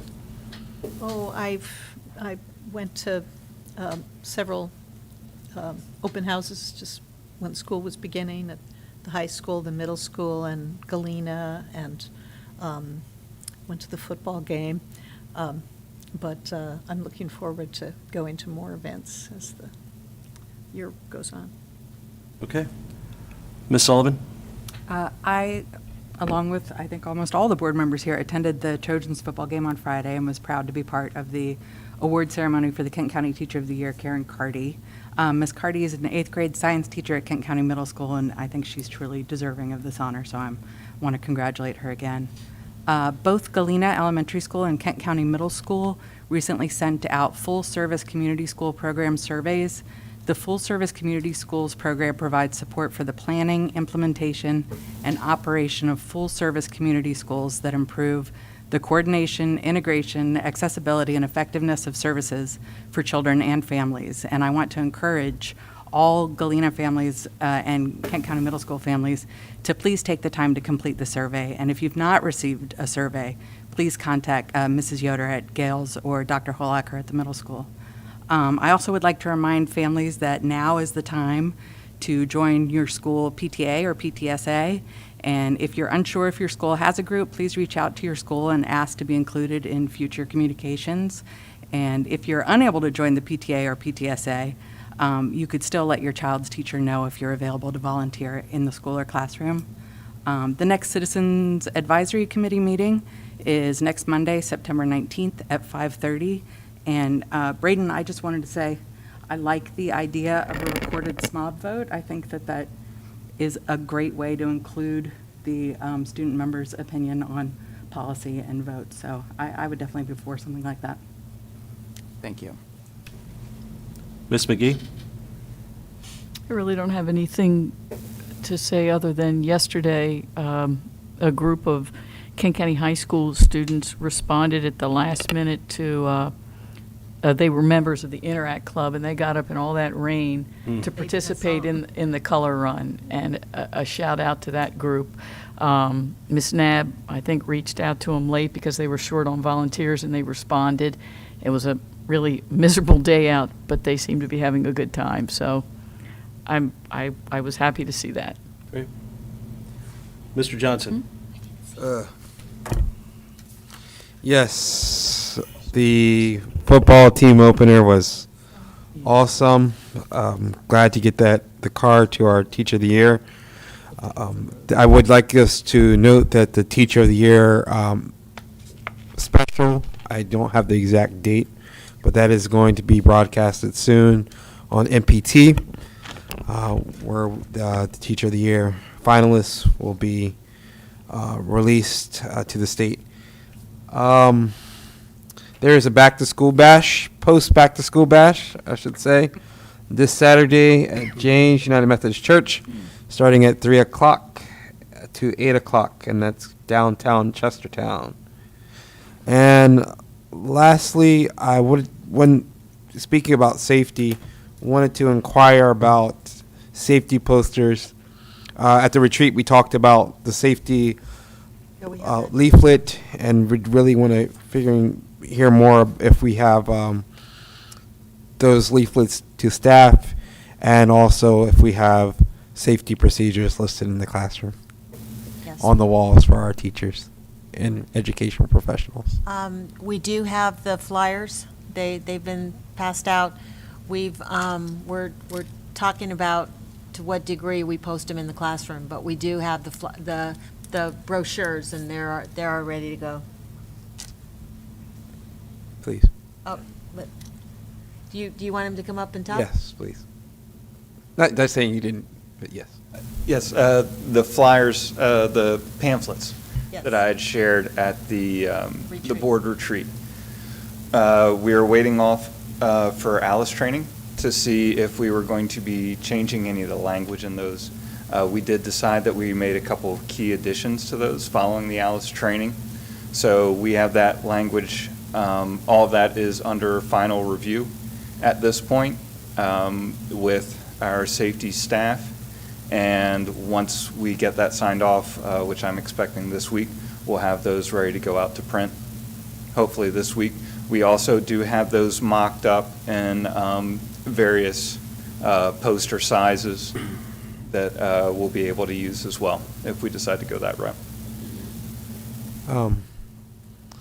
Yeah, all right. I think, as long as they're up, we run into so much safety-wise, and just making sure that something visual is I can point to it and I can say, okay, this is what I have to do quickly.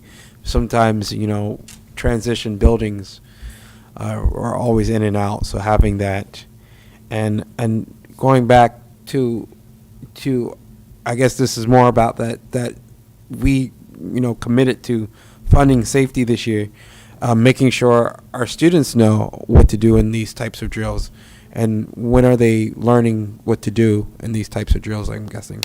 Yeah, that's definitely in the works. We trained the staff. We're planning on training the substitutes next, and all of the late hires.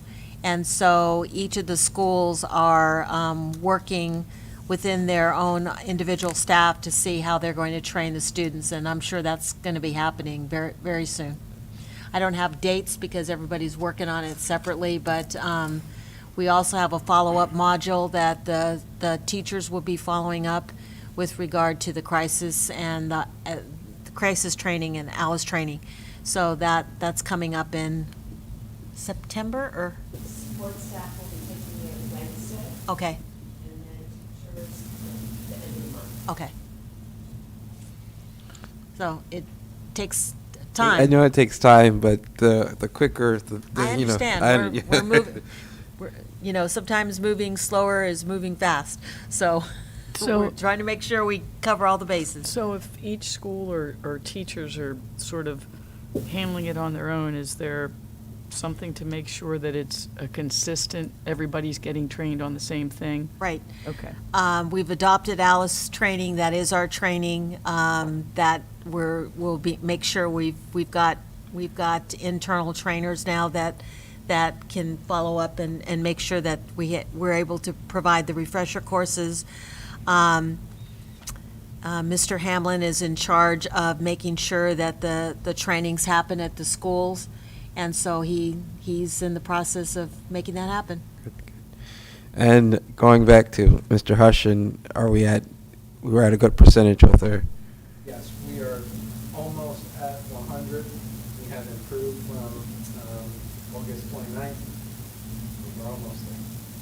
What we like to hear. Thank you. Thank you.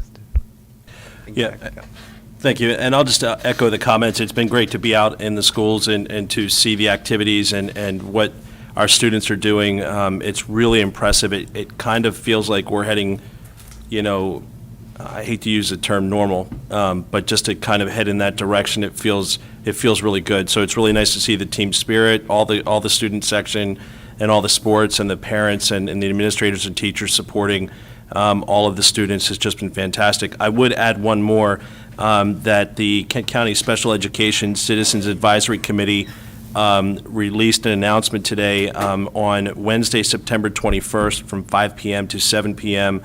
At the Kent County Middle School Media Center. There will be a free workshop.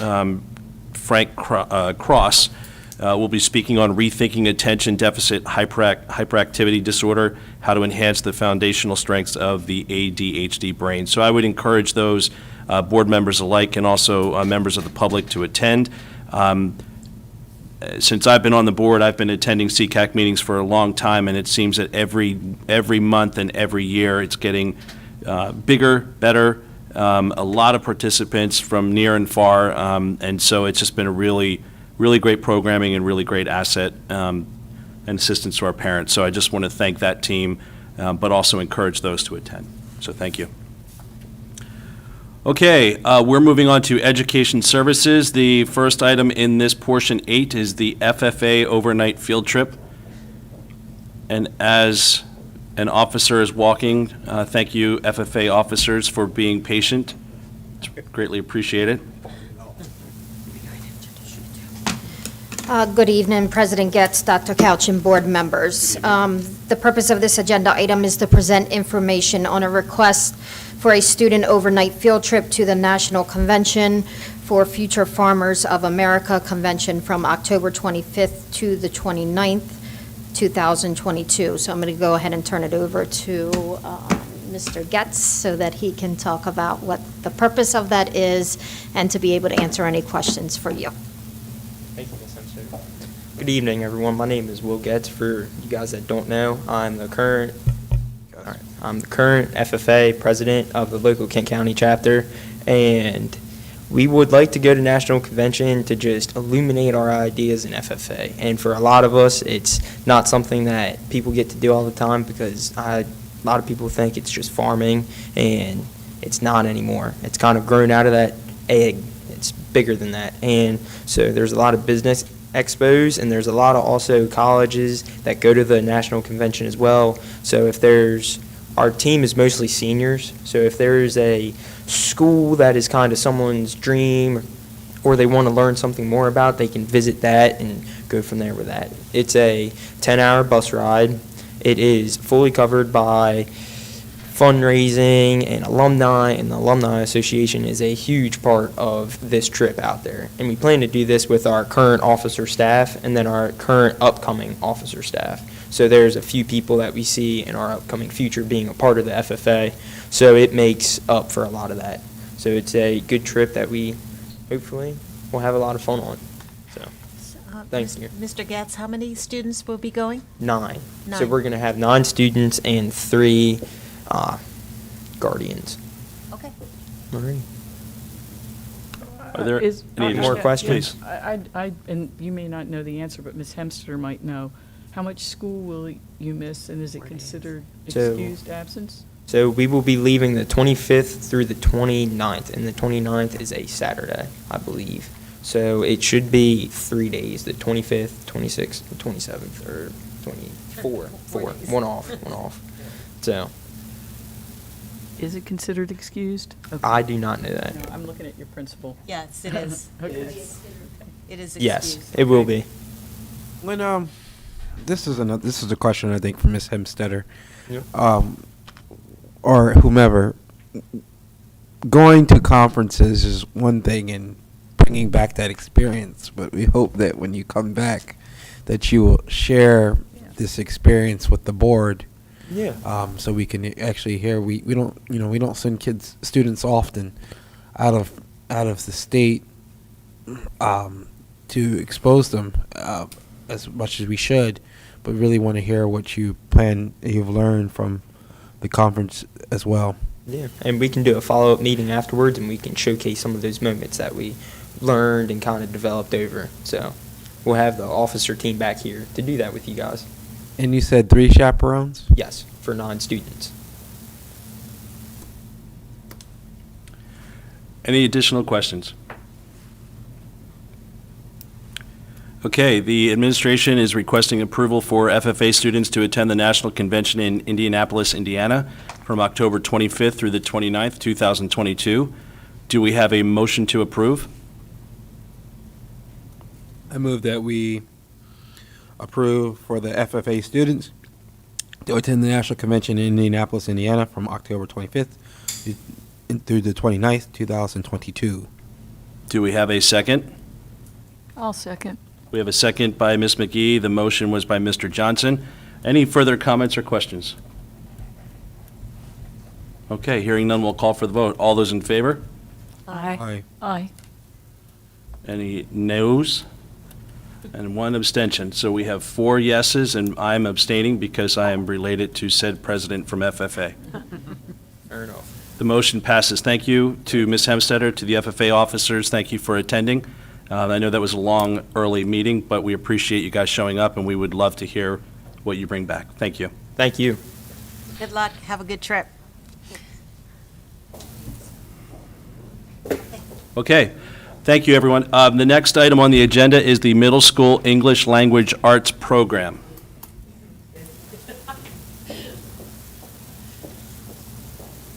Good evening. President Getz, Dr. Couch, members of the board. Good evening. Last month, I came forward with a team, and we presented the timeline, process, and provided an overview of 2 programs. Tonight, I'm returning to seek approval of these programs. The first is Great Minds Wit and Wisdom English Language Arts Program for grades 6 through 8. As mentioned earlier, this program is aligned with the science of reading and allows our students to build knowledge through integrated reading, writing, speaking, and listening experiences. It does feature many award-winning books from contemporary to established authors. Books such as Ruby Bridges, Stone Soup, The Odyssey, etc. It builds comprehensive instruction not only in reading but in writing as well, research skills, and most importantly, in developing students' independent reading. Great Minds is one of the approved partners for the Maryland Leads Grant, so this program and training will be partially funded through the Maryland Leads Grant. Tonight, we are seeking approval of the Wit and Wisdom English Language Arts Program for Kent County Middle School. Okay. Go ahead. What have you been? What's been being taught since the school year has started? Sorry. I was hitting the link to educate myself, sorry. What? What is being taught since the school year has started? So there is an opening unit, and then our students each have novel-based studies. I can't name the specific novels, but I did list them on the memo so you can see the names of each of the units. And again, what makes this unique, it's the emphasis on not only the research component, but the opportunity for students to really engage in authentic discussions around the novels. So our teachers have engaged in an initial training, and during the next early release day, this Wednesday, all of the English language arts teachers are set to have an opportunity to continue that professional learning in what it means to really be engaged in teaching through that inquiry approach. What, I thought, science reading is very important. When I looked through this, I really didn't see a supplemental base books. Do you have that list? Yes, we actually have novel lists, and I'd be happy to email those to you for each grade level. And if you were to walk in the hallway tonight, you'll actually see the palette, because unfortunately, they were delivered to us rather than the middle school. So all of the novels have been shipped directly here, but even prior to the paper novel, our students were able to access the text digitally, so we didn't have to wait for that, but they are here. and teachers feel comfortable with this program and really. We received positive feedback from the initial pilot, and I would say, like any new program, there are definitely pieces that are challenging. For example, in some cases, there have to be decisions made about what is most important to teach and the amount of allocated time during the schedule. So there are those opportunities to plan collaboratively, and we also have our instructional specialists at the table as well. So I think it's never something that you're not going to sit there and say, oh, there are no challenges with this. There are definitely challenges, but I think our teachers have embraced not only the curriculum, but the idea that it's really based on novel studies. That's been something that's been received both positively by the teachers and the students as well. What support, sorry, I have so many questions as always. What support are we giving our educators to make sure they're are comfortable with this new curriculum? I think probably the biggest response I would see is the fact that we now have coaches in every building. And although at the middle school our coach has had to step into a teaching role, I'm pleased to announce that after tonight, he'll be able to move into that coaching opportunity at the middle school. And so I think with Michael P. Jones moving into that role, he has had additional training with the Wit and Wisdom series, and he will be a phenomenal support in terms of helping our teachers collaboratively plan. I've got a question. So what led you or whoever to choose this? That's a great question. So we reviewed several different programs for the middle school level, but we really were limited on the number of programs that actually align to the Common Core standards and also the science of reading practices. So as you know, our new state superintendent, Mr. Chaudhary, has made a public made it publicly known that one of the most important things we need to do is become very well versed and knowledgeable on the impact of what it means to understand that approach toward teaching reading. It really is a shift for some of our more experienced teachers who perhaps were more versed in approaching things through themes or what we used to call just pushing students through leveled texts, whereas now at the middle school, there's a heavy emphasis on building background knowledge and helping to see the integrated approach to literacy. Comprehension. Comprehension, absolutely. Will it be grade-wide? I mean, for every student in each of those grades? Every child, 6, 7, and 8 will Okay. take part in Wit and Wisdom, yes. What about students who really can't read?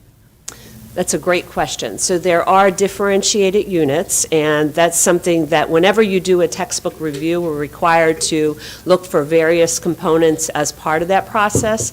And one of them is, how do you work with students that perhaps are not reading on grade level, but need opportunities to read texts that are not considered developmentally inappropriate. You don't want to put a Cat in the Hat book in front of a 6th grader. You want them to be able to engage in the dialogue. So there are scaffolds built into the program to support that type of differentiation. Any additional questions? What about students who are English language learners? So our ESOL teachers are also part of the professional development. They also participate in the professional development. At the secondary level, we have one teacher that teaches both, has a caseload both at the middle school and at the high school. However, we have additional supports in some of our grants for what we call student support coaches that will also be a fabulous on-site support on a more regular basis for students, for our ESOL students as well. My question also, I often wonder, is how this curriculum, when we do curriculum, how is it going to progress to when our students get to the high school level? You know, things always look so different between level to level. So how are we ensuring that, you know, this is going to then, as they move on, going to extend further to the high school? Part of the feedback we received in order to be awarded the funds is that we had to agree that we would form a committee, particularly for the high school level, to look at some of the new releases and research in the area of science of reading at that level. So as many of you know, Cheryl Bachman, I don't know why I said that. Boop. Sorry, Cheryl. Cheryl Bachman is our ELA social studies coach, and we will be working together to form a review committee that will look at some of the resources that are available. It is not on the horizon this year to adopt anything at that level, but to form the committee and begin to look at, do we have the best next step for our students available at the high school level as well? No other questions here. Okay, the administration is recommending approval of the Wit and Wisdom English Language Arts Program for Kent County Middle School. Do we have a motion to approve? I move that we approve it. Dr. Costa has the motion. Do we have a second? I'll second. We have a second by Ms. Sullivan. Any further comments or questions? Hearing none, we'll call for the vote. All those in favor? Aye. Opposed? Hearing no opposition, the motion passes. Thank you. The next item on the agenda is the Elementary Social Studies Program. Thank you, President Getz. Tonight, we are also seeking approval of the Elementary Social Studies Program Inquiry Journeys. At the elementary level, it was a priority to select a program that aligned not only to the standards, but to the Maryland Social Studies frameworks. Our teachers spoke loud and clear that they wanted a program that was student-centered and really pushed our students to learn how to think, not what to think. And that's exactly what Inquiry Journeys is designed to do.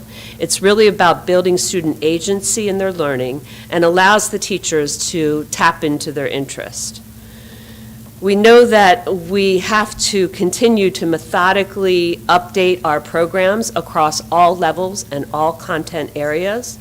And this social studies program is the only one that we came across that was what we considered a true inquiry approach. The students learn to question, they learn to think, and again, it's that model of hands-on learning in the social studies classroom. So at this time, I'd like to give a moment for any questions or any other clarification related to Inquiry Journeys. Yes, I have questions. What are we doing? You said this last month, and I just want you to elevate it again. What are we doing to supplement this curriculum with history from our own community? So we have many local partnerships that really put the spotlight on Kent County history. It stands out in particular in some grade levels more than others, but if you were to go in and look at the units for each of the various grade levels for Inquiry Journeys, you'll see that it's not just informing our students about the history of our country, but it really goes deep in terms of the local history. Our teachers have an ongoing partnership with many community partners, including Sumner Hall and other areas where in fact, this year we have a new grant that's been brought to our attention. So we will have teams of teachers that will be looking for ways to bring not only the artifacts, but in some cases, trunks into the classroom to allow students to go deeper in a unit and understand the impact of our community members and the local history and more about Kent County in general. Is it safe to say that this curriculum doesn't teach our scholars what to think, but allows our students to investigate and make sense of the history, how they understand it? That's exactly right. That's safe Exactly to say. right. It's about how to think, not what to think. And, yeah, those were my only two questions. Thank you. Any additional questions? Okay. The administration is recommending approval of the Inquiry Journeys Elementary Social Studies Curriculum Program. Do we have a motion to approve? I'll make a motion to approve. Ms. Sullivan has the motion. Do we have a second? Second. Second by Mr. Johnson. Any further comments, questions? Hearing none, we'll call for the vote. All those in favor? Aye. Opposed? Hearing no opposition, the motion passes. Ms. Jakumowicz, thank you very much. Thank you very much. Appreciate it. Thank you. The next item on our agenda this evening is the KCHS graduation date. I see Ms. Hemstetter coming back down. Hi again. Hello. The purpose of this agenda item is to propose the KCHS Class of 2023 graduation ceremony date. This is for information and action. We would like to propose the following, that the KCHS Class of 2023 graduation date of Friday, June 2nd, 2023, with the rain date of Saturday, June 3rd, 2023. Times will be determined later through meetings and surveys with our parents and also our students. Is the Parents and students expectation? were surveyed for these dates? Did you do a survey for these dates? We did not. Oh, okay. Is the expectation we'll have it outside? Yes. Just to let you know, according to policy, there's a window in which you have to have graduation, so it fell within that window. This is actually just the same calendar date as it was last year. It just falls on the Friday, which is, we had June 3rd last year. This will be June 2nd. Okay, What's the last day of school for seniors? Would be 5/24, May 24th would be the last day for seniors. Don't celebrate too quick. We'll be here faster than you know it. I know. Yes. Okay, the administration is recommending approval for the KCHS Class of 2023 graduation date to be Friday, June 2nd, 2023, with a rain date of Saturday, June 3rd, 2023. Do we have a motion to approve? I'll make the motion. We have a motion by Ms. McGee. Do we have a second? Second. We have a second by Mr. Johnson. Before I call for the vote, the action does state Class of 23 graduation time, which is printed. I changed it to date. Okay. No Thank problem. you. So we have a motion, we have a second. Any further comments or questions? When do you think you'll push out a survey for just the times? A lot sooner than we did last year. I'm thinking, we're getting ready to get our graduation meetings up and running, and then what we typically do is do those monthly. So as soon as we bring our attendees together, then we'll think about when that would happen. Soon. I mean, I would think at the beginning, like January, beginning of the year. New year. Okay, we have a motion, we have a second. We'll go ahead and call for the vote. All those in favor? Aye. Opposed? Hearing no opposition, the motion passes. Thank you so much, Ms. Hemstetter. Thank you. Appreciate it. Thank you for bringing the date so early. Okay, the next item on the agenda is the fiscal year 23 calendar revision. What are you still?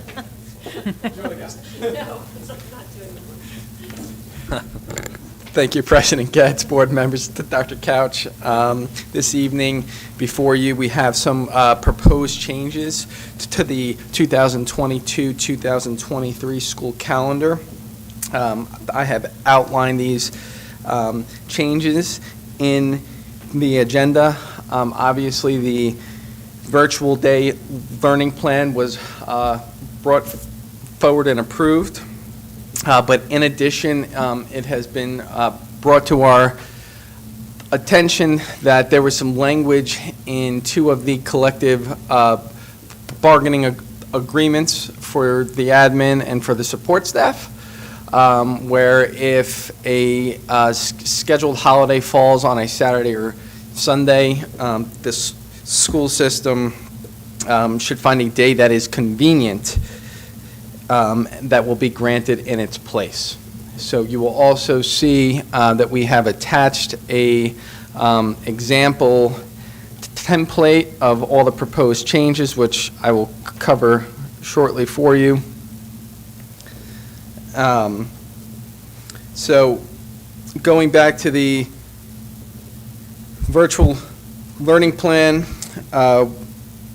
as it was approved, we would like to convert December 20th to an asynchronous day for students to provide flexibility for our families, moving April 5th, early release date at April 4th, and converting April 5th to an asynchronous day. You'll see on the school calendar template that this lines up with the start of spring break. And we have also included the Kent County High School graduation day as an asynchronous day on Friday, June 2nd. That is also noted in the school calendar template that you'll see. Converting November 2nd to a synchronous day as a test run for virtual learning, and obviously, as stated last month, holding 4 synchronous days for the inclement weather. Regarding the changes due to language in the negotiated agreement, we are proposing closing offices on Friday, December 23rd, as well as Monday, January 2nd. Offices, schools were already closed on these days, and then giving an additional day in June for Juneteenth Day, which is on June the 19th and was not included in our school calendar template that we brought forward back in February. So offices would be closed on that day. This is an action item as well. Just curious, for these synchronous days that are building staff who are on inclement weather days, they're still having to come in the build, is that they would also be able to work from home as well? Okay. They would be teaching online from home. I'm not talking about those that teach on teachers. I'm talking about more admin. Oh, yeah, they would stay home, and then we They would would still figure, stay the hourly employees, you're talking about support. I was talking about 12 months. Would they still have to? Well, we don't always stay home. It Oh, just yeah, I depends upon the understand that, but yeah, I'm it- asking, would Yeah, that- it depends upon the nature of the, because we call inclement weather days because of the bus's ability to travel on the roads. Not necessarily, doesn't necessarily coincide whether a vehicle can travel. So we don't necessarily always close central office based on those inclement weather days. Sometimes we have them come in late and leave early. Okay, I was just curious. That doesn't change our procedures from what we've been using in years past. Thank you. Any additional questions? And this test day, that's coming up sooner than later, and that's a whole day, whole test day? So that was originally an early release day built into the calendar, and so our intention is we're required to provide 4 hours of online instruction, and we believe that we will be able to do that and then use the additional time for professional learning. So it's still a half The kids would stay home. stay home? Right. Instead of coming for a half a day, Okay, they would stay home, get synchronous learning, Good and then enough. we'd still have our PD with So our it's still teachers. technically a half day, but Yeah. online, okay. But our staff would still come in. Okay. Any additional questions? Okay, the administration is recommending approval of the fiscal year 2022-2023 calendar revisions. Do we have a motion to do so? So moved. Motion by Dr. Costa. Do we have a second? Second. Second by Ms. Sullivan. Any additional comments, questions? Will these be printed and redistributed out to schools? We- We hadn't thought about that. And we will certainly post this updated school calendar template on our website. So is that a yes, that they'll be rebranded, or is that a, That is a maybe. okay? That takes a lot of work. But we will definitely post it on social media and make sure that, And we'll send a blast out or something that will have a link of to course. the PDF and all Yeah. that? Okay. Okay. Can certainly do that. Okay, we have a motion, we have a second. If there are no additional comments or questions, we'll go ahead and call for the vote. All those in favor? Aye. Aye. Opposed? Hearing no opposition, the motion passes. Thank you, Mr. Hushin. Appreciate it. You're welcome. Okay, the next item on the agenda is the fiscal year '23 preliminary enrollment count.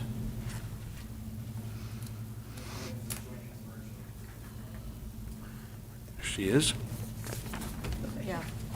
She has COVID. She does? Can she hear us?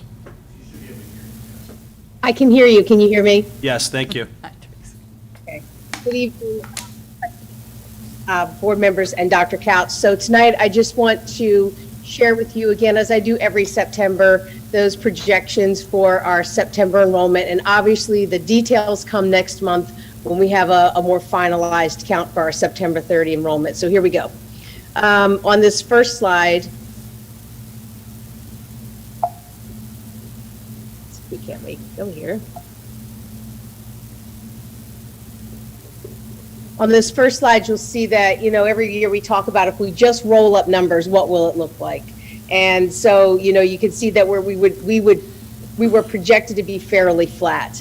When we look at where we stood today in terms of numbers, you can see our elementary, our middle and our high school levels, where we stand in terms of enrollment counts and where we're up and where we're down. So 32 down at the elementary, up 3 at the middle, down 22, with a total of 51 down altogether. I did 2 different slides this time in terms of taking a look at, and I know this slide is rather busy.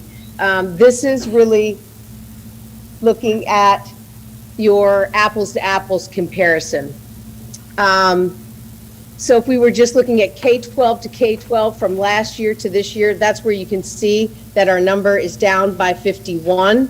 However, you may or may not know this, that this year the state is going to be funding some pre-K and 3-year-old numbers. So that's where I wanted to spend a little bit of time tonight. And that is, you can see that in terms of when we add our pre-K and our 3-year-olds together.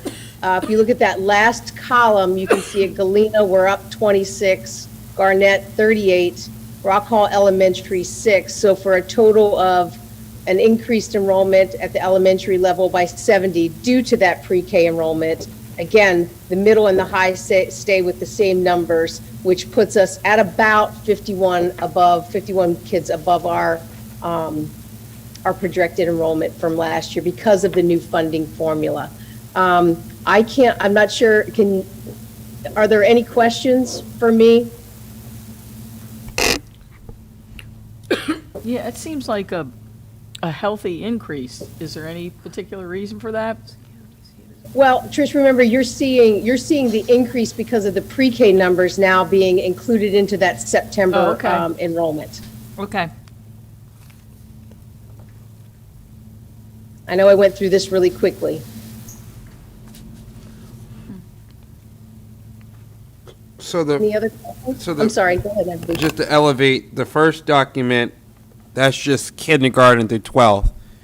And the second slide that's with pre-K, Right, 3-year-old and pre-K added. right. Yes. Wow. So this third slide, I'm hoping my screen is changing, is the K12 comparison. That's where you'll see down at the bottom right, at 51.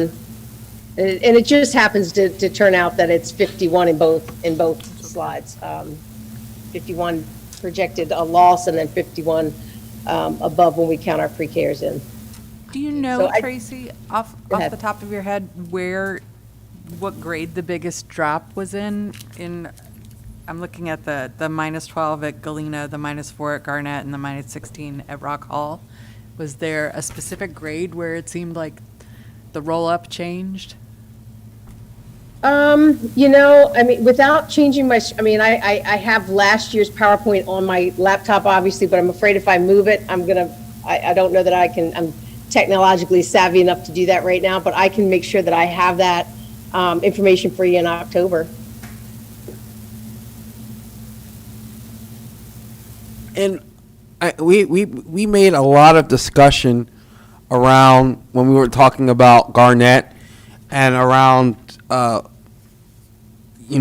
non-placements, Out of zone. out of zone. Do these numbers reflect students who might have moved around, dropping from one school to another school? Yes.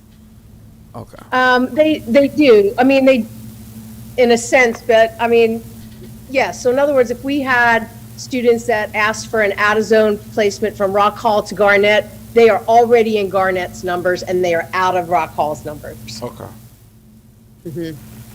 And I'll share that information with you next month too, in terms of how many students were out of zone, and how many were approved and how many were denied, so that you could see that. Are there any additional questions for Ms. Williams? This item was for information only, and as she mentioned, she will come back with further detail next month when we have a little bit more information, or final details, final information.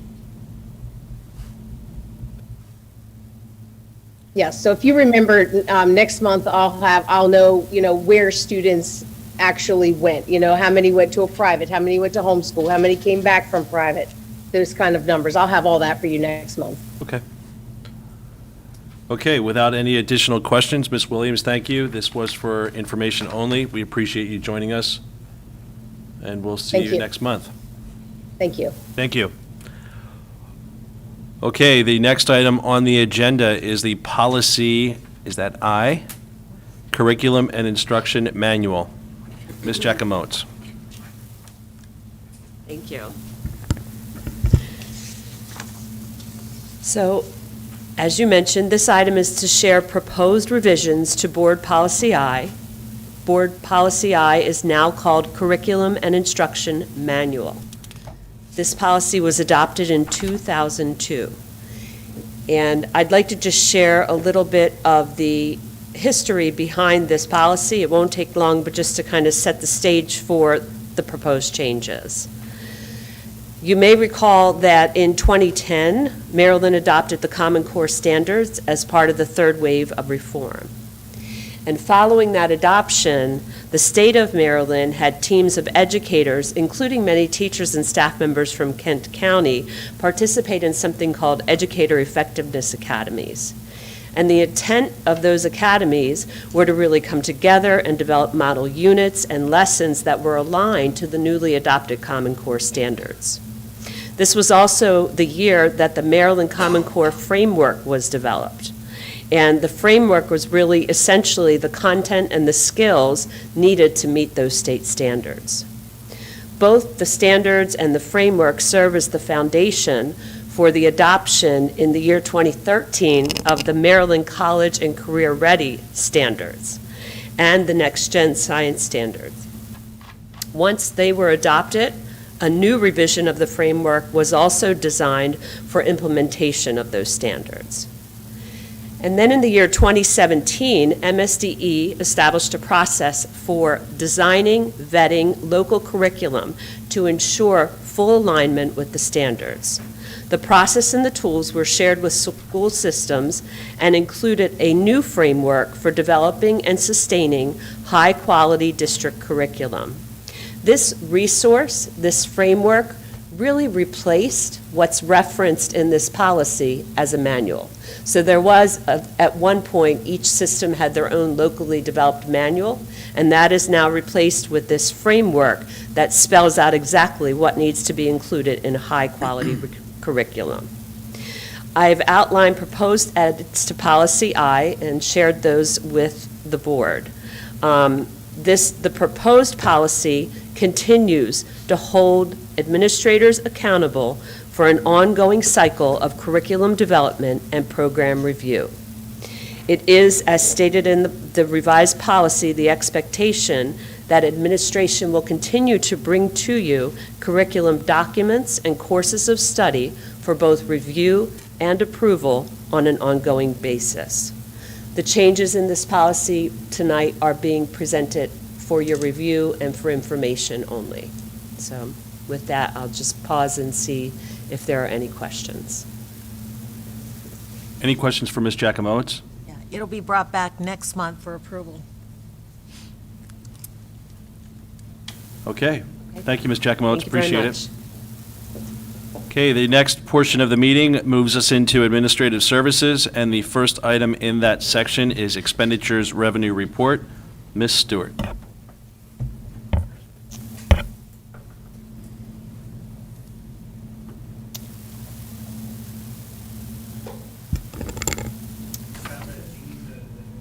Yeah, it's the notes one. Good evening, Dr. Couch, President Getz, members of the board. Good evening. This month, I will be presenting the budget as of August 31st, 2022, the revenue and expenditure report. The one that was uploaded, it didn't capture all of the slides.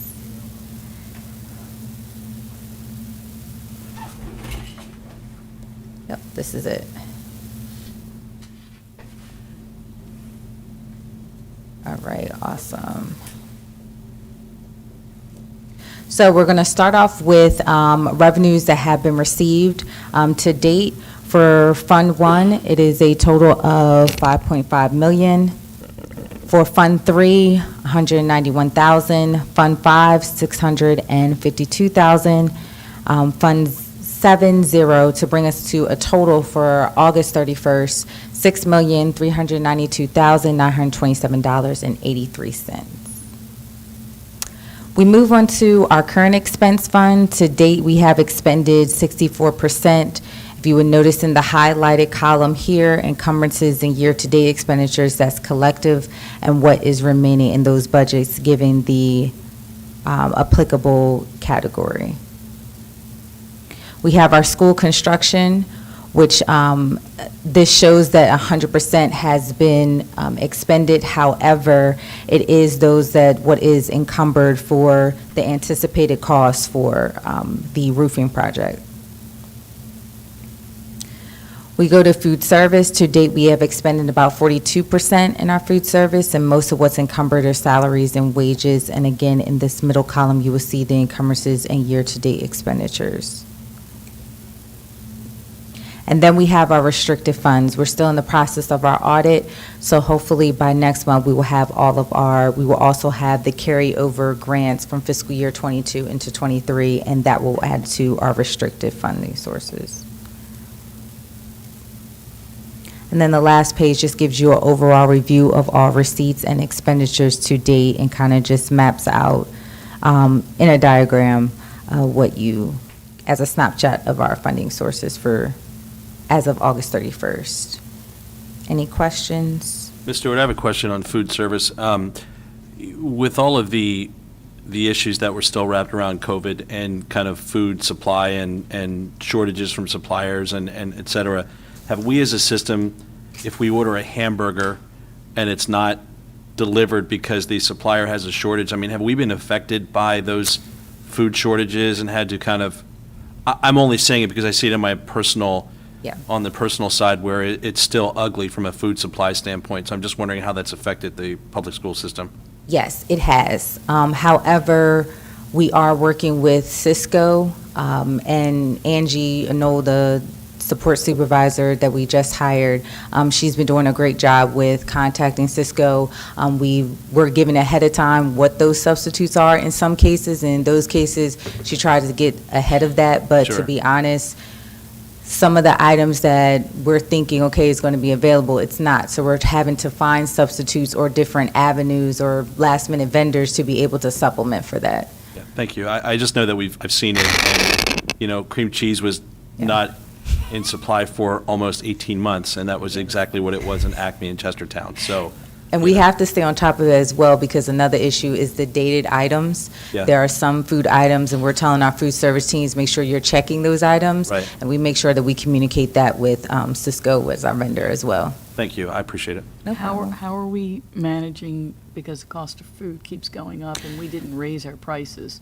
Yes, so this year Angie and I are working closely together to really look at the food service budget. We have worked together, and again with her, looking at our school menus and changing some items, because we understand that now, even though breakfast is free for all students, parents do have to pay for lunches. So in that thought process and in knowing what's going on, we really are looking at our budget now. We honestly don't have a mindset of, okay, because something is high, we're not going to purchase it. We're looking at what do our students really like, what do they enjoy liking to eat, going with that, and then looking at the items we don't need anymore to reduce waste in food waste or anything like that, and seeing how that supplements with each other, the cost that actually balances, because we don't want to look at our food service budget on cost of just buying things that our students we don't like. We want to look at it as, okay, what do our students enjoy? What do they like? What is it going to cost to give us a better projection of the budget? And that's something that we are looking to midway through to present to the board, to actually show you all our research with that. I don't think we have any, but have you explored any sort of partnership with some of the local farmers, at least with fresh fruits and vegetables? We haven't, outside of Red Acres, we do use them with our lettuce, because it's pretty much the best that we have. I'm not sure any vendors. We can definitely look into that and see if that is possible, but we want to. It's been a while. I wasn't Yeah. on the board yet, but I remember Garnett did a big rollout, and they were partnering with local farmers, especially with their fruits. Yeah, I think there's something coming down with that, but not totally sure, but we can definitely look into that and see. I would be curious to see what option. MSDE's requirements are for food and nutrition and what that looks like, because, just to be curious. Are we doing well with farms applications? Are they coming in? Yes, they are coming in, and we've went to the open house. We've also put it online for them to be accessible. And anytime that we're out, we've also shared with our principals, hey, feel free to, mention this. We know that it's going to be a transition, but we do looking at that with the farms information. And it might be too early to have this information, but are we seeing the same kind of lunch buying numbers that we were seeing pre-COVID for students? That, I'm not sure. I would say it would be too early to tell. We do know that we're still having to make sure we convey it, because it still is kind of a shock to everyone, even the students, but we let them know we're not going to turn away a child and not provide food. That's not something that we're going to do. So we definitely want to just try to, continue to put that word out there and look at that, and that's something that also we're going to look at midway through the fiscal year to see where we're at and standing with the school meals. But the a la cartes have been doing great. They enjoy those snacks and those drinks, so that definitely helps. Thank you. We still have, I shouldn't assume, so I'll ask you, still have the consortium, like with their paper products and stuff, that buying in bulk or piggybacking off of each other to try to keep costs low? Yes, but with what President Guest has stated before, that's how we're finding out some things that we thought we would get and it would help us is not really. So we're doing some more research to really think if it is beneficial for us to move with that or do that independently. Okay. Any additional questions on the expenditures and revenue report? Nope. This was for information purposes only. No action was required. Thank you, Ms. Stewart. The next item on the agenda is the policy DLC, expense reimbursement.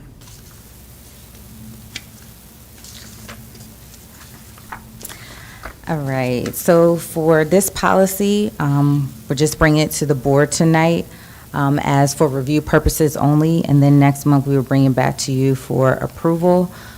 We have had some updates with our mileage reimbursement for A&S, the A&S association. So we want to look at our DLC policy, which is the expense reimbursement policy, to make sure that we're in line with that update. And also to bring pretty much the expense reimbursement policy to current. So as you will see, this is the DLC policy, and basically the purpose of the policy is to explain the process of reimbursing employees for certain school-related expenses. When we look at the travel expense reimbursement section, we're just changing business manager to supervisor of finance, as we don't have a business manager.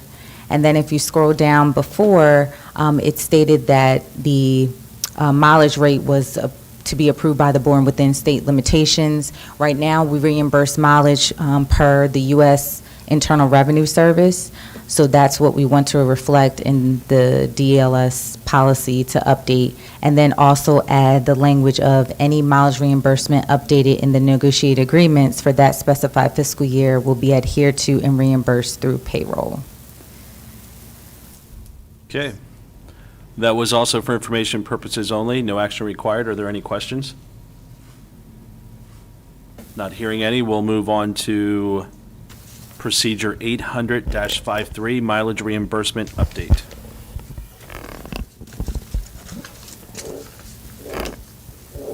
So procedure number 853 is also something that we need to update per the negotiated agreement for ANS. And this is the procedure for mileage reimbursement. Again, this is for information purposes for the board. No action is needed for this.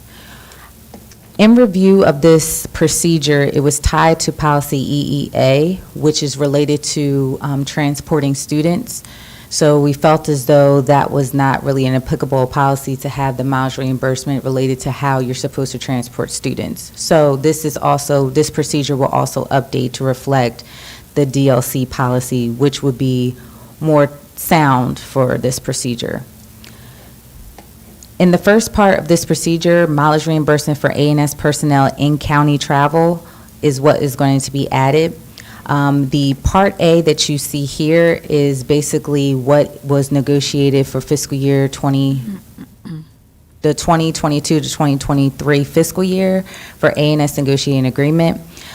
It shows here that the administrators will receive a set stipend for all in-county travel. So they will not get reimbursed mileage for in-county travel because they will receive this stipend amount that you see noted here.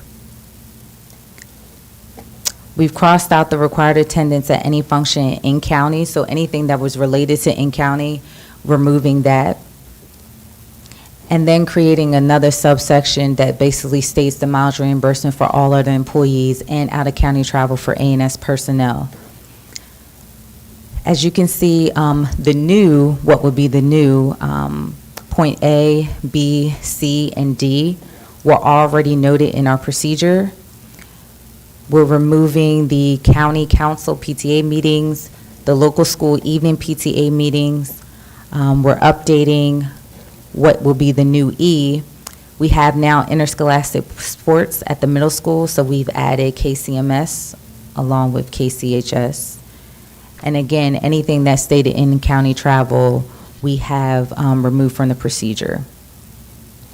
Now, please note that any of the items that have been removed, we have the caveat that's already in the procedure that request for mileage reimbursement that's not covered on the list must be approved by the superintendent. That still holds and that will still remain.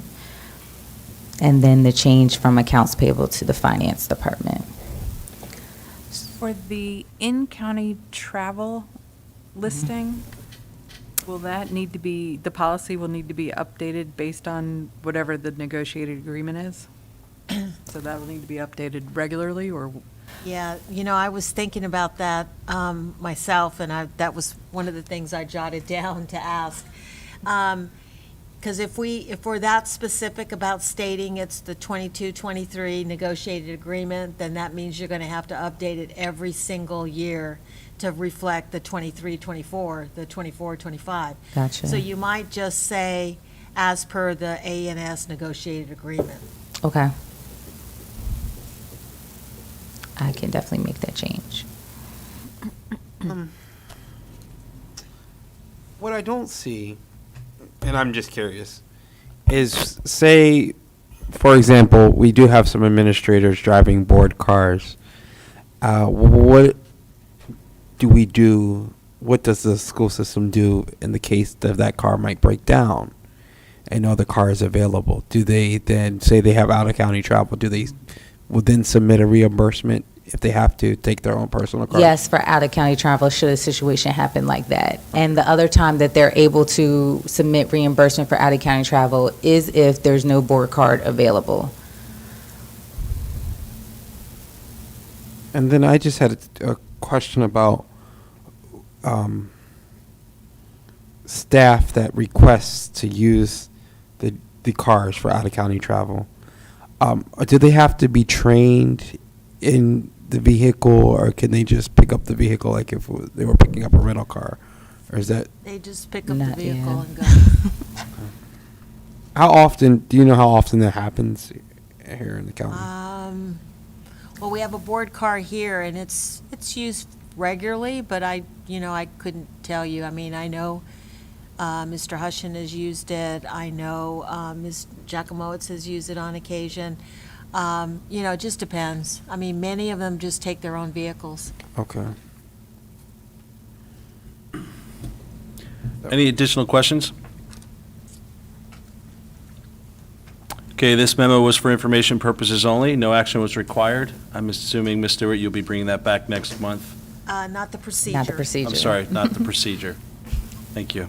No problem. The last item on the agenda is, on the Administrative Services agenda, is Policy FEF, Minority Business Enterprise, and this is an action item. So we brought this policy to your attention last month for information purposes, and so now we're bringing it back, and administration is requesting board approval to update the contact person for Kent County Public Schools, Policy FEF, to Craig Kirby, Accountant of Kent County Public Schools. Okay, this is an action item. The administration is requesting board approval to update the contact person for Kent County Public Schools, KCPS, Policy FEF, to Craig Kirby, Accountant for KCPS. Do we have a motion to approve? I'll make a motion to approve. Ms. Sullivan has the motion. Do we have a second? Second. We have a second by Mr. Johnson. Any further comments or questions? Hearing none, we'll call for the vote. All those in favor? Aye. Aye. Opposed? Hearing no opposition, that motion passes. Thank you. Ms. Stewart. The next item on the agenda is public participation. Ms. Gail Manley, we do not have any? Okay. Before I call for the notification of next meeting, I will not be available on Monday, October 10th. So I'm asking for your consideration to move. October's a very busy month, but I have Thursday, October 13th, or Monday, October 24th. As dates available.